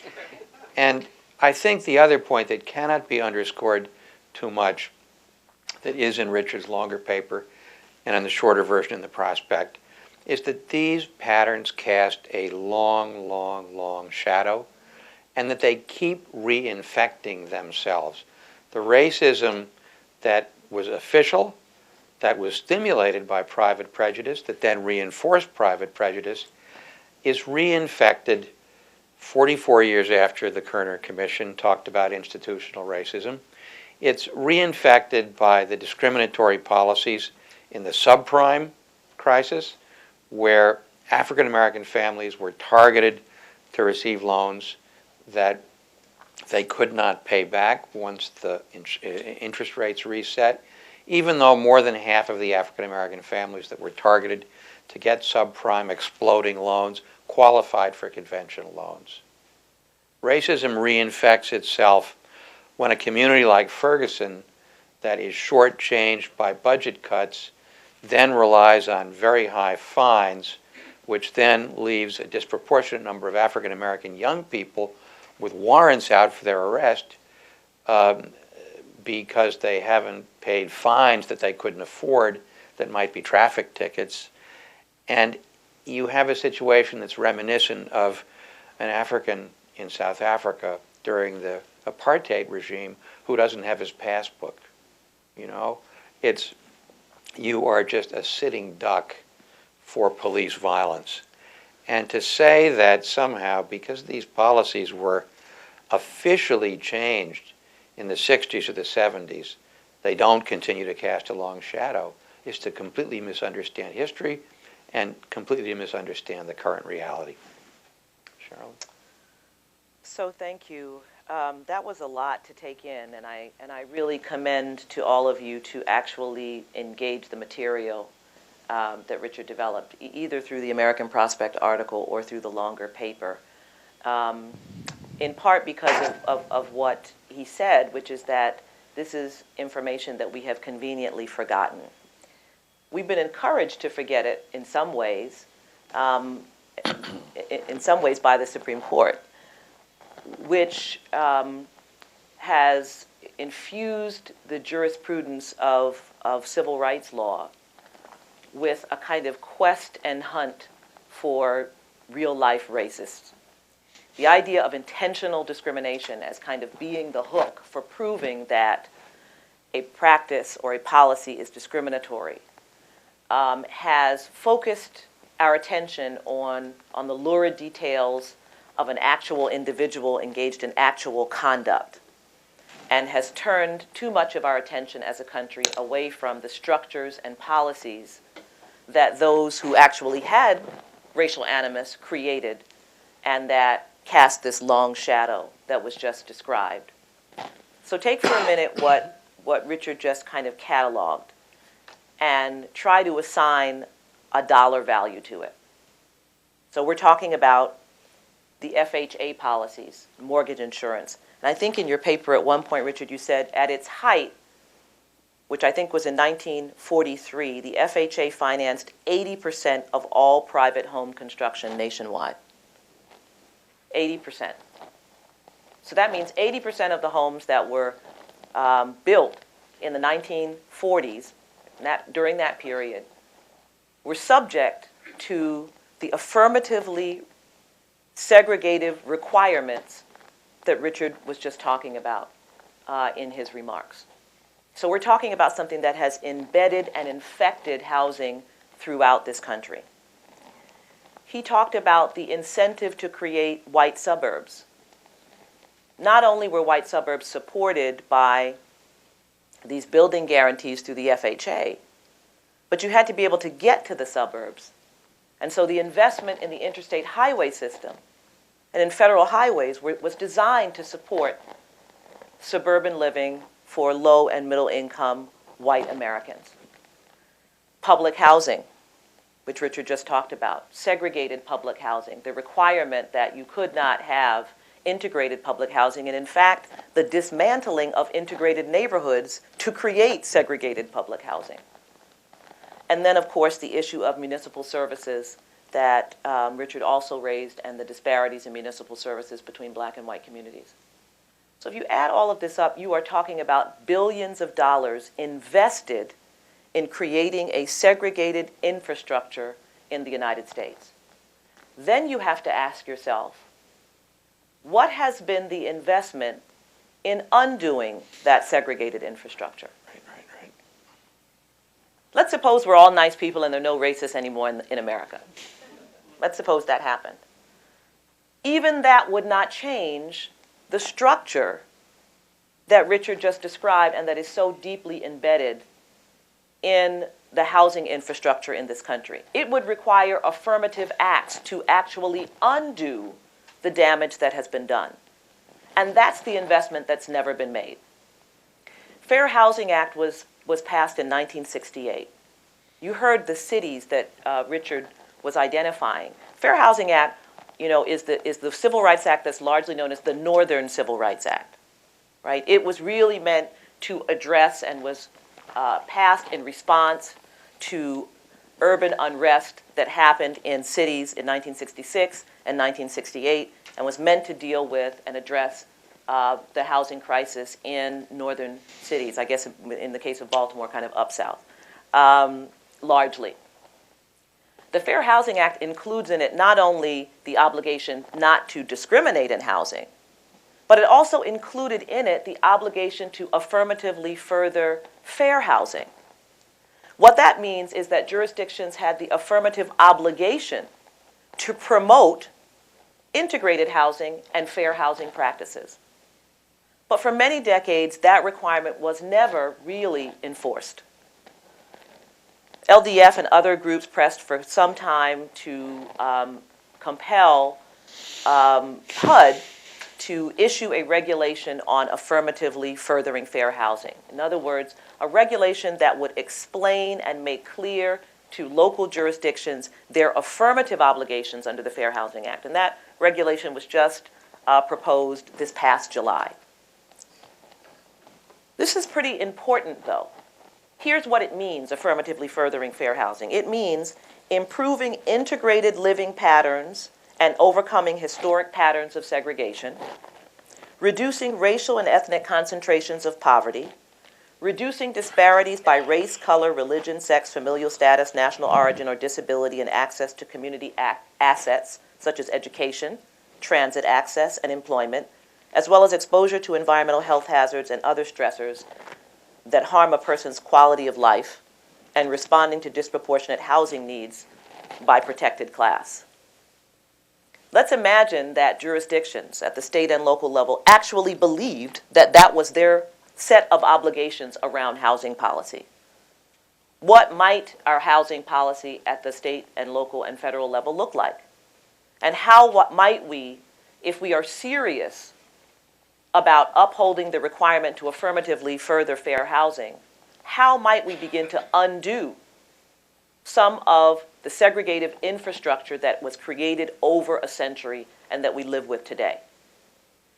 One of the great problems I think we have around discrimination in this country is that on the occasions in which we have confronted the reality of racial discrimination and decided that we no longer wish to do it, we believe that the answer is to stop doing it.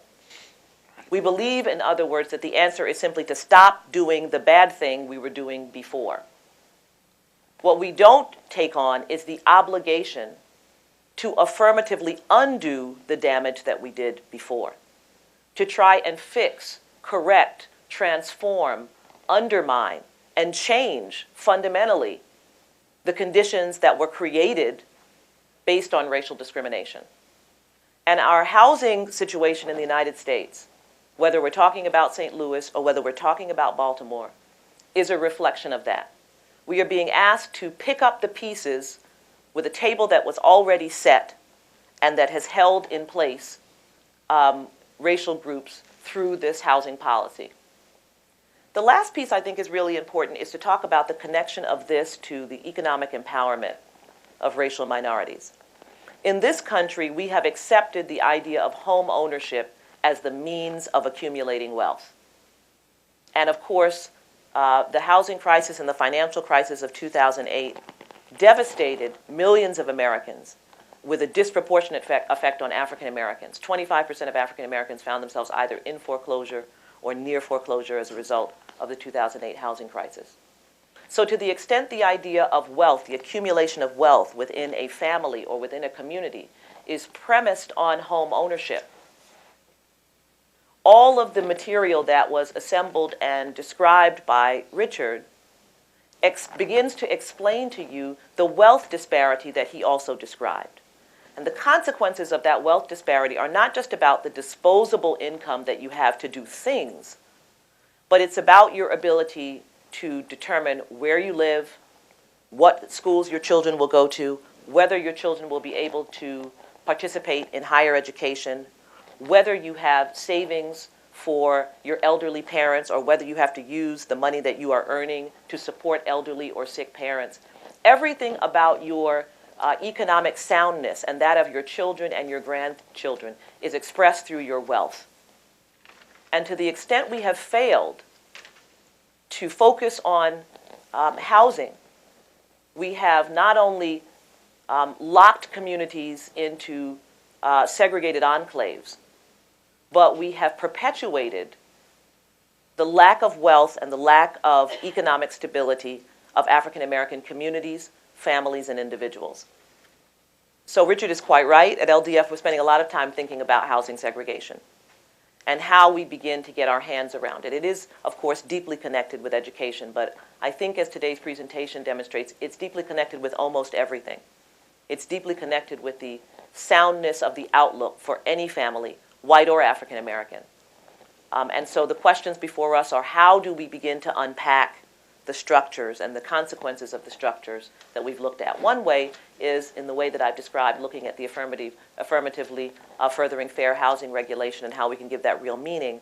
But there are many others as well, and they happen both at the federal, state, and local level. One of the most powerful stories in Richard's piece, I think, was the story of one family, the Venables, I think, who were able to purchase a home in one of the white neighborhoods surrounding St. Louis. And they did purchase that home. And when the neighbors found out that they were African American, they put together money, kind of like the film or the play, A Raisin in the Sun, and offered them money to purchase the home and the land, which the family rejected, whereupon the town then used its eminent domain power to take the land and turn that home into a park and playground, which still exists today. So I don't mean to suggest by simply focusing on the macro federal policies that there were not also micro local policies that were critically important. And those local policies are ones we also should be attentive to as it relates to zoning and other local power that's exerted, particularly in suburban communities, inner and outer ring suburban communities, to hold in place the segregative effects of earlier practices. So I'll stop there. Thank you very much.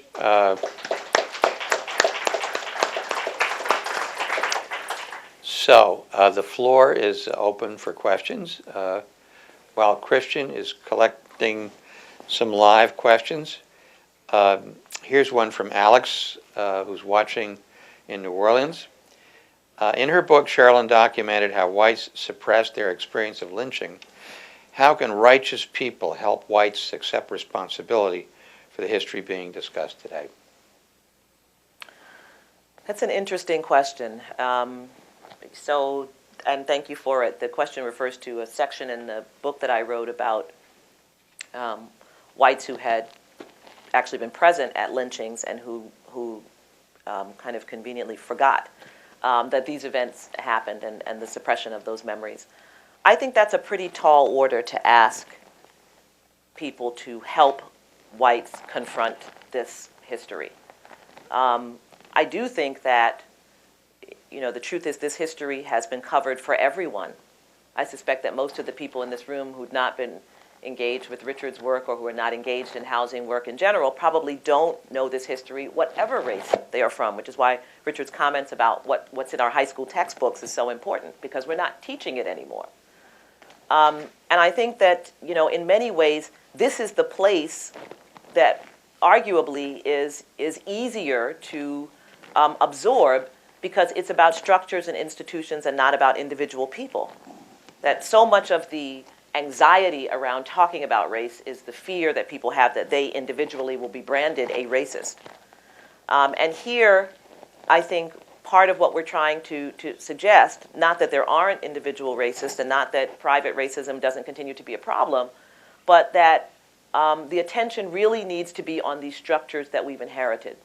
And I think when you lay out the case in the way that Richard does, when you pull the materials and pull the actual language, some of my favorite languages from the FHA manual, you know, in the 1940s and I guess late 1930s, there was an explicit requirement of racial segregation, but in 1947 they changed the language to require compatibility among neighborhood occupants.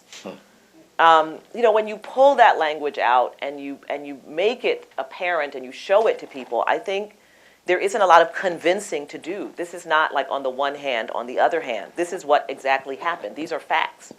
And so I think that's why Richard's work is so important, and why it's so important not just to have it in a report that the people in this room might read, but to have it in Americans in Prospect, and to have it other places where people who are not focused on this as an issue that they work with might encounter it and become educated about these issues.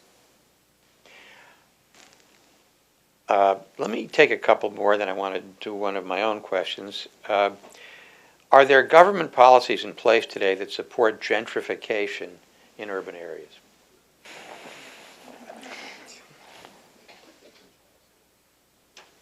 You always wonder how long it's going to take before you get to the G word. It happened actually the last time we were in this room also. Right.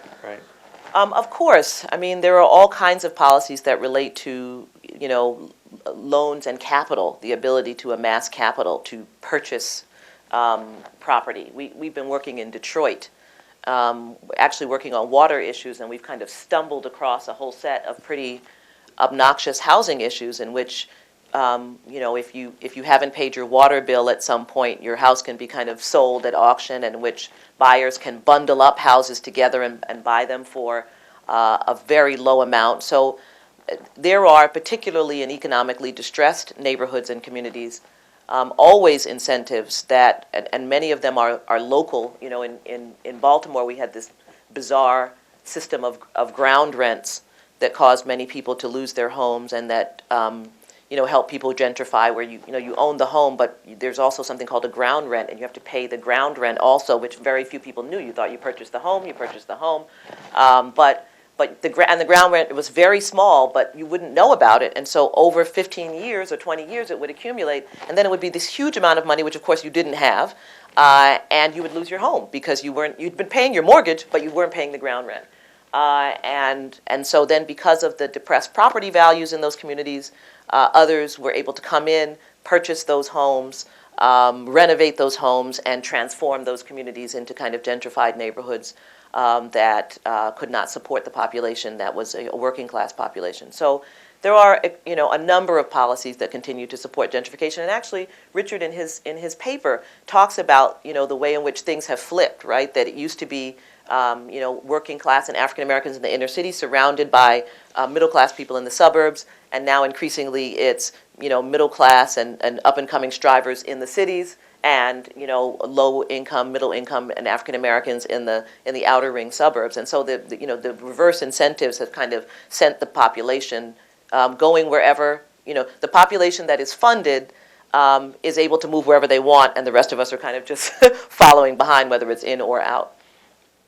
Let me add something. I support gentrification, provided that it's not total gentrification. This is one of the ways of creating integrated neighborhoods if we have a policy that preserves affordable housing in neighborhoods that middle-class families are now moving back into. What we need is a national policy that requires every community to have its fair share of low and moderate income housing that can be integrated, so that having simply partial gentrification, where the only places where you have integration are temporary neighborhoods in transition in inner cities, is not the way to get there. What we need is this kind of national policy, as I say, requires every community, whether it's a rich suburb or an inner city area, to have its fair share of affordable housing. Now, I just want to add something that relates this to the previous question. We're never going to get those policies unless people understand this history. And you know, the thing I mentioned before, the Louisville and Seattle Supreme Court decision. The thing that shocked me the most about that decision was not that John Roberts and the conservative majority put forward this de facto myth. The thing that shocked me about that decision was Justice Breyer, in his dissent, accepted the fact that the segregation in these cities was de facto. And I said to myself, if even Justice Breyer believes this, then we've got a lot of work to do. And that's why I put so much emphasis on these high school textbooks. Every time I speak to a university audience or a school of education audience, I ask them to get on the move and do something about these high school textbooks. If the next generation is not educated about these issues, we're never going to get that kind of fair share policy that I talked about.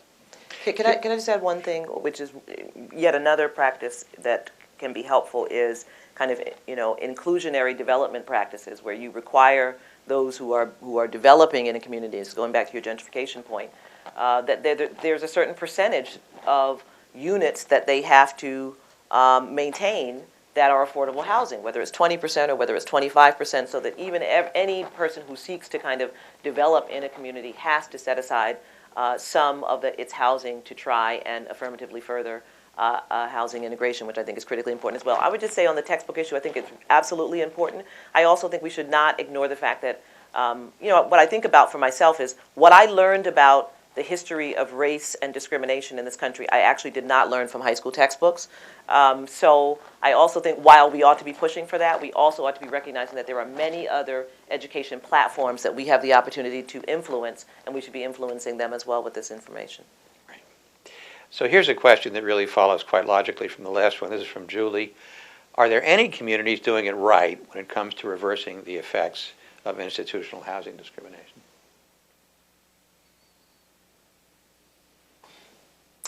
It's a really good question. You know, there have been pockets here and there. I would hesitate to give any community a gold star or an A on this. It's so interesting. I've just, you know, Baltimore again, where I have lived for many years, you know, has an inclusionary zoning practice, for example, and you know, and there's supposed to be money set aside for it, and you know, there's only $70,000 left in the inclusionary zoning, you know, portfolio. It's commitment. Even when you find jurisdictions that light on something that they think would be a good idea and are willing to engage in some of these practices, you find the lack of commitment. And that's part of why I was talking about the dollar amount that went into creating these practices, and then the timidity of the response to these practices. There is not a community I can think of that is kind of all in, that's willing to affirmatively say, we are taking this on and this is how we're going to do it. We litigated a case involving public housing in Baltimore along with the ACLU and other groups. And I think this was actually a really interesting case and a good model in which you know, public housing residents received vouchers to go to other neighborhoods, but we provided a whole infrastructure of counseling and so forth so that public housing residents could pick communities that were not distressed, could pick communities that had resources to move to in the hopes that not only for those families and individuals would it mean that their families had better opportunities, but so that we would begin to try to reverse the effects of segregated public housing in Baltimore. Can I just add? Go ahead. New Jersey had a statewide fair share housing law requiring every community in the state to have its fair share of low and moderate income housing based on its metropolitan area, so that it would be proportionally distributed around the country. And since that was adopted in the 1970s, it's been consistently watered down. First they said, well, if you don't want to build your own build your fair share of housing, you can sell your obligation to a neighboring community to help to resegregate the community. And Governor Christie is now trying to water it down even further. There is one community, there are some that, it's made some progress, I'm not saying it hasn't made any, and Douglas Massey has recently published a book called Climbing Mount Laurel, which describes a very positive experience with this kind of provision. But simply having it wasn't enough, because then you've got to defend it, and it's been watered down consistently since it was adopted. I wanted to ask a question of my own, kind of pivoting off of one of the previous questions and comments. So if you look back at the 60s, this was an era when at least some number of white people were capable of being shamed. It was the era of Lyndon Johnson's "We Shall Overcome" speech. It was the era of civil rights decisions being handed down by progressive federal courts. It was an era when the racism was palpable, civil rights workers being murdered, lynching still occurring. And it was an era when you had economic tailwinds, in the sense that average real living standards doubled during the post-war boom. So now, the history's forgotten. The racism is still institutional, but it's not quite so in your face if you happen to be white. And it's an era when even white people are experiencing downward mobility economically. I think the proof of the pudding is with an African-American president in the White House, we haven't been able to make progress on this. So I guess my question, there was a French radical by the name of André Gorz, who was very influential on me, who talked about non-incremental incrementalism, meaning that you pursue a policy that doesn't seem transformative, but that can have transformative effects. And I think, given the fact that you need multiracial coalitions to get a lot of these policies, what are examples of small steps that could move in the right direction, that could have transformative effects going forward? That didn't seem like the question that was going to come out of that bill. Well, all right. Take it. Well, I guess I'm bifurcating the question into a policy question and a politics question. The politics question is, how do you assemble the coalitions to make the policies possible? The policy question is, what policies might start out small but be transformative? Well, I think it's always, important that we remember the long arc of this work, and that we also not over-romanticize the period in the 1950s and 60s when theoretically, there were white people who could be shamed. I don't disagree with that. I think that is true, but I think we should not overstate how many and the depth of that shame. Mm-hmm. I also think that actually shame, like fear, is a paralyzing emotion. It actually does not galvanize people to do things. And so you are quite right to identify the economic moment that we're in. Derek Bell always talked about interest convergence. Derek Bell was a law professor and civil rights lawyer, and actually had been a lawyer at the Legal Defense Fund. And he said all of the progress that ever happened around civil rights happened when it was in the best interests of the United States, not necessarily because people felt shamed. Right. And so, the post-war period and the Cold War, in which it was important for America not to be seen as oppressive as they were fighting the Cold War on many fronts, created a context in which some of the gains of the civil rights movement could be made. It's also true that when you're on the economic upswing, you can appeal to the American sense of fairness and equality. You can say, here we have this great, big, delicious, hot, steaming apple pie, and it's fantastic. Should we share it with these people who are here with us? Why not? I'm full. I've had 4 slices. We can afford to give 1 slice to these folks. Well, in a time of a shrinking pie, which is the period that we're in now in this country, although the economy is rebounding in very important ways, but certainly not in ways that will wipe out the damage that was done by the 2008 financial crisis. You're essentially dealing with an entire country that feels the fear of economic instability. And it's very hard when you only have one piece of pie to ask someone to, slice that piece in half. So I think, that's just a reality. Therefore, we have to stop thinking about it as, my piece of pie and your piece of pie. The progress that has always happened for African Americans, for immigrants, for the poor, for marginalized Americans in this country, and there has been progress. I myself am the youngest of 10 children. It would not have been possible for me to receive the education I received, the advantages I received, and so forth, without the civil rights movement, without Brown, with whatever its limitations, and so forth. But it also wouldn't have been possible without America in that time period having made a commitment to public life and to public infrastructure.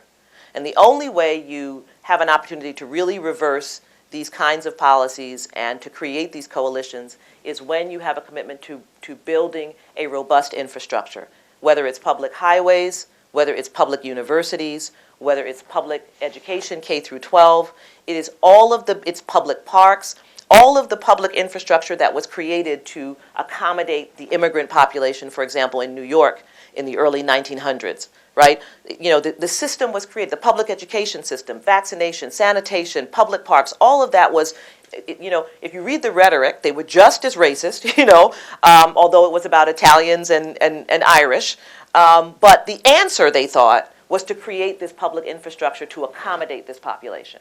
And we have the ability to make that decision today, too. It's not racism that means, or xenophobic behavior or thinking that means that you can't invest in the public, right? Because we did that before.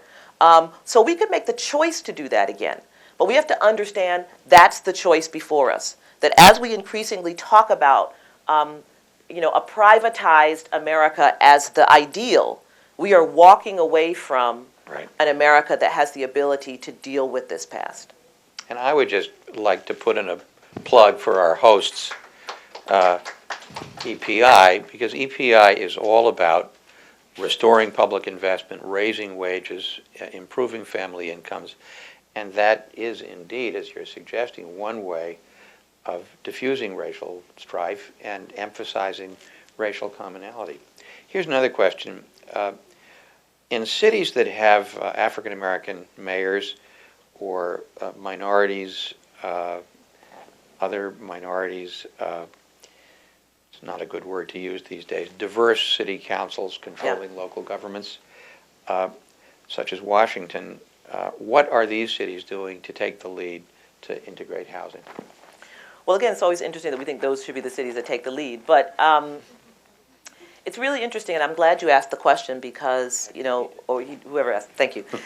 Going back to the issue of Ferguson, I'm actually finishing up an op-ed right now about the power structure in Ferguson itself, which, everyone's talked about the fact that Ferguson is a majority black city, which it is, and yet it has a white mayor and a, mostly white city council. Funny about that. So I'm writing a piece about the structure, the power structure in Ferguson. And, to go back to your question, I think that's actually the point of the work that Richard has done in the conversation we're having today. I write about diversity. I think it's critically important for a whole variety of reasons, not the least of which it brings into the places of power and decision-making the perspective and the history of people who were excluded who can speak to these issues and think creatively about how to resolve them. However, the mere fact that someone is African American does not magically anoint them with the power to undo a century of policies that Richard's talked about. And so this is what I mean when I say we focus too much on incidents and personalities rather than on structures. An African American mayor is no better equipped to dismantle this incredibly powerful and well-financed structure than a white mayor. The African American mayor may have a greater will to do it, maybe, not always, but that's not the same as having the power to do it. And so I think that, we shouldn't conflate the two. Of course it's important to have diversity and to have diverse elected officials and to have communities feel that they have representatives who speak for them, absolutely.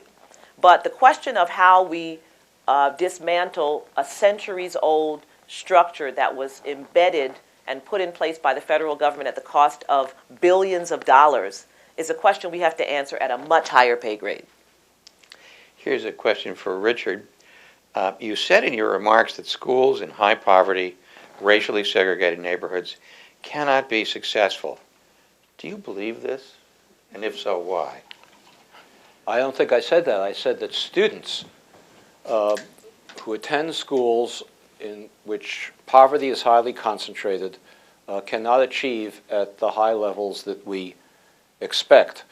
And I do believe that. I think that we have, about 30 years ago, we started on this campaign that we were going to close the achievement gap by having higher expectations for children and hold teachers accountable for having higher expectations, and we're going to test children more often, and it hasn't accomplished anything. It hasn't accomplished much. I mean, we've had some improvements in achievement across all racial groups in that period. But so long as you have, as I said before, a school in which children, if you have a school which a few children, an integrated school, economically as well as racially, in which a few children come to school less prepared to learn than other children, teachers can devote some special attention to that child and bring that child along farther than they otherwise would have come. But when every single child in a class comes from a home where parents are unemployed, where income is low, where housing is unstable, where they're moving constantly, where they're walking to school in stress through violent neighborhoods, if every single child in a class is suffering from those disadvantages, you cannot get the kind of achievement in those classrooms that you can get in a classroom where none of the children have those disadvantages. Now, it's certainly the case that high-quality schools, better teachers, good curriculum, can do more with disadvantaged children than poor schools can. But the notion that somehow we can wipe out the disadvantage that children come to school with simply by having higher expectations for them, or better curriculum, or holding teachers' feet to the fire, is ludicrous, and it's been disproven by now decades of experience from which we apparently are unable to learn. Here's a question for Richard again. Do you consider the policies of segregation in St. Louis in the late 19th and early 20th century could have been weapons wielded by capital to divide the working class, with the fresh memory of the 1877 general strike, which was fully integrated? I'm not going to get into that, but I will say that I was discussing policies of the middle and late 20th centuries, not the late 19th and early 20th centuries. This is the federal policy and the state policy and local policy is segregated on metropolitan areas, began in full force in the 20th century and proceeded throughout the 20th century. It wasn't something that we can go back to. We made more progress in the years after the Civil War than we made in the early 20th century. I do. And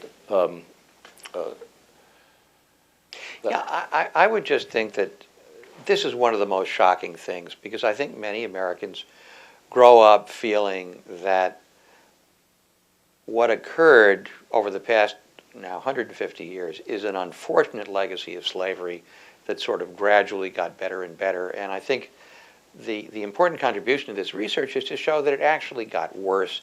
It got worse well into the 20th century. I'm going to ask Ross Eisenbray of EPI to break the rule on no live questions. Ross? Richard, in your paper, you talked about the GI Bill, but you didn't talk about it today. And Sherilyn asked the question about how would we monetize the damage that we've done. That's a place where you could probably see how much wealth was created, have some sort of estimate of the wealth created because of the GI Bill, which, I mean, you should talk about this.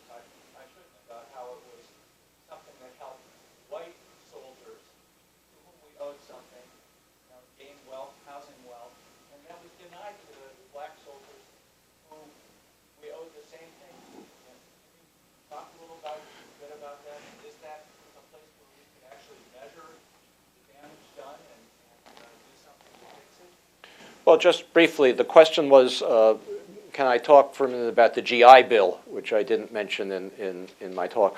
Well, the VA policy was coordinated with the FHA policy. So that when I talked generally about subdivisions being financed by the FHA, some of it was VA financing, some of it was FHA financing. Families who got mortgages that were insured both by the FHA and the VA, they were similar policies. The suburbs that I described in St. Louis, they were actually VA. Many of the mortgages of the families who moved into those two suburbs I described, St. Anne and Kirkwood, were financed with VA mortgages, not just FHA mortgages. The VA was discriminatory throughout its practice. There was a struggle within the Roosevelt administration about whether the job training programs that were financed by the VA should be run by states, and therefore southern state legislatures could implement segregation policies. That was won by the state supremacist faction, and therefore when black GIs came to employment services with their VI credits to gain training or employment, they were only trained for menial jobs. Throughout the 20th century, and this was not just the VA, I talk a lot about federal, state, and local policy, but I didn't talk much about state policy. Employment services throughout the country, and this was through the 20th century. We're not talking about the 19th century or early 20th century. Throughout the 20th century, employment services to which unemployed workers came, or workers with VI benefits, wanting training and wanting access to better jobs, employment services accepted discriminatory listings, and most of the listings were discriminatory. So if an employer said he wants white only, the state employment service would send only white workers to them, whether they had VA benefits or not. So whether north or south, there was discrimination in the use of GI benefits. Colleges in many parts of the country, returning soldiers with VI benefits, if they were black, were sent only to vocational schools, whereas whites could get into four-year colleges. Now, in terms of monetizing it, I don't know how you monetize it. The problem is, as Sherilyn said before, is the Supreme Court wants you to find a particular victim today. Well, you cannot prove that any individual African American today would be in a different position if his father or grandfather, who returned from World War II, had full access to the GI benefits that whites had. But we know systematically that that's the case. And so this requires, and I'm not trying to step on your turf, but this requires a different kind of constitutional theory. Because it's clear that a constitutional violation occurred, but the remedy can't be a remedy that's targeted to the specific individuals who can prove that they were the ones who were hurt. Yeah, and the court has made clear that they are not willing to take societal discrimination, right, which is what they would call this, as a cognizable claim in which there is an actor and a victim. It's the personalization of racial discrimination, I think, that has been so detrimental. I mean, when someone like Justice Scalia says, I don't, about affirmative action, my parents or grandparents were immigrants. We never owned slaves. My family, as though, clean hands. If you weren't, if you can't trace your family back to slave owners, then you didn't benefit from racial discrimination. I mean, the value of Richard's report is that it essentially says, kinda all of you did. We're saying 80% of housing in 1943, was financed by the FHA, then yes, you did.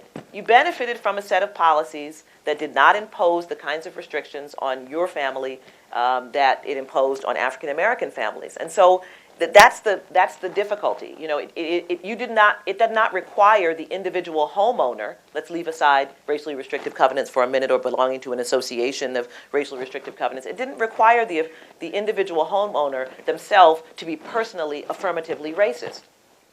The whole system was created with that in mind, and it allowed people, and that's part of the shame issue I kind of want to get to, that it allows people to be insulated, and has allowed generations of people to be insulated from the idea of participating in a racially discriminatory system. It allows people to wake up today and say, you know, I have clean hands. It's a really interesting thing because, you know, in this country we do, it's not as though we don't memorialize our past. We do. We you know, there are all these reenactors who care about the Civil War, and, you know, we have all these holidays named after different people and monuments and places, and it's not as though we don't, you know, we're a country that only looks forward. We do look to the past.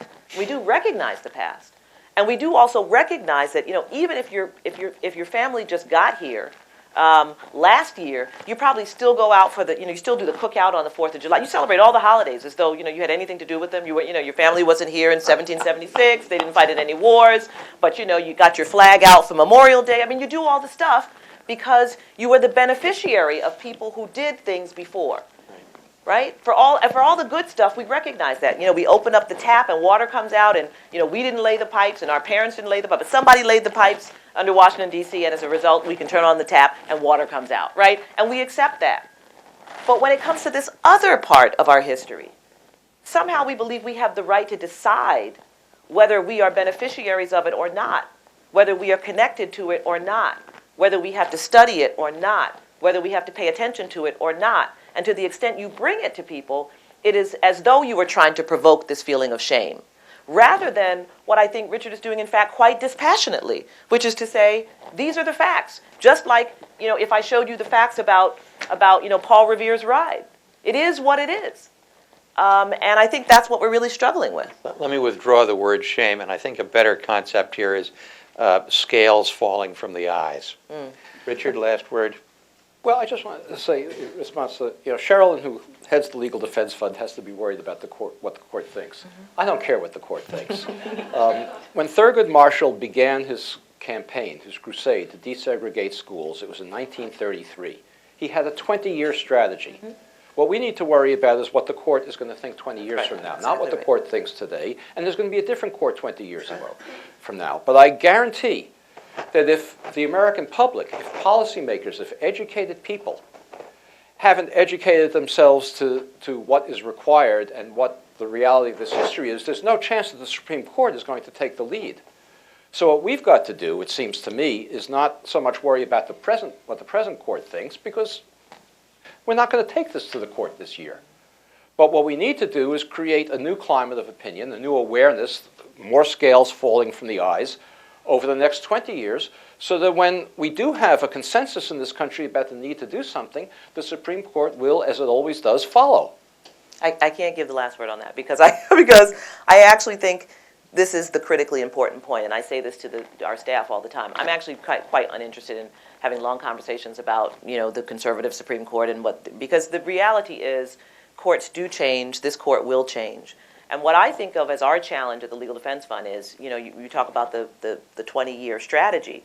You know, the 20-year strategy was designed and quite carefully managed, right? And there was forward and there was backwards. But, you know, the first case on that road to Brown was the case challenging segregation at the University of Maryland Law School in 1935. That case was brought in municipal court in Baltimore City. So there is a stage of experimentation that has to happen. It's not about kind of taking something to the Supreme Court. And where our heads are at now is right in that space. It's that experimental space. You know, it's worth reminding people that, frankly, if Chief Justice Vincent didn't have a heart attack between the first and second arguments in Brown versus Board of Education, it's not entirely clear what the outcome would be. In other words, things change, and what you have to do is have something teed up for the moment when the court is ready to hear. And I think that's, you know, Richard's point is exactly what we talk about. That's our job. Our job is to be engaged right now in the experimental work, in the strategic work that allows us to tee something up so that at the moment, that's right, the court can hear it. What makes a court hear it? Well, some of it is the jurisprudence that you've developed at lower levels, but, you know, both at the state and at the federal level. If you look at what's happened with marriage equality, you can see that. You can see the way in which the court gets influenced. The court does get influenced by the zeitgeist of what's happening in the world and what we're talking about and what policy is. So there's a long arc of work that has to happen before you get to the point of trying to change it at the Supreme Court level. And that's not the only forum. There is also, you know, federal and state policy, and we operate in that space pretty powerfully as well. And so, everything's not lined up to be moved into litigation. There are many different avenues to try and influence policy that can make these changes, and we're trying to kind of tap into all of them. What a great conversation,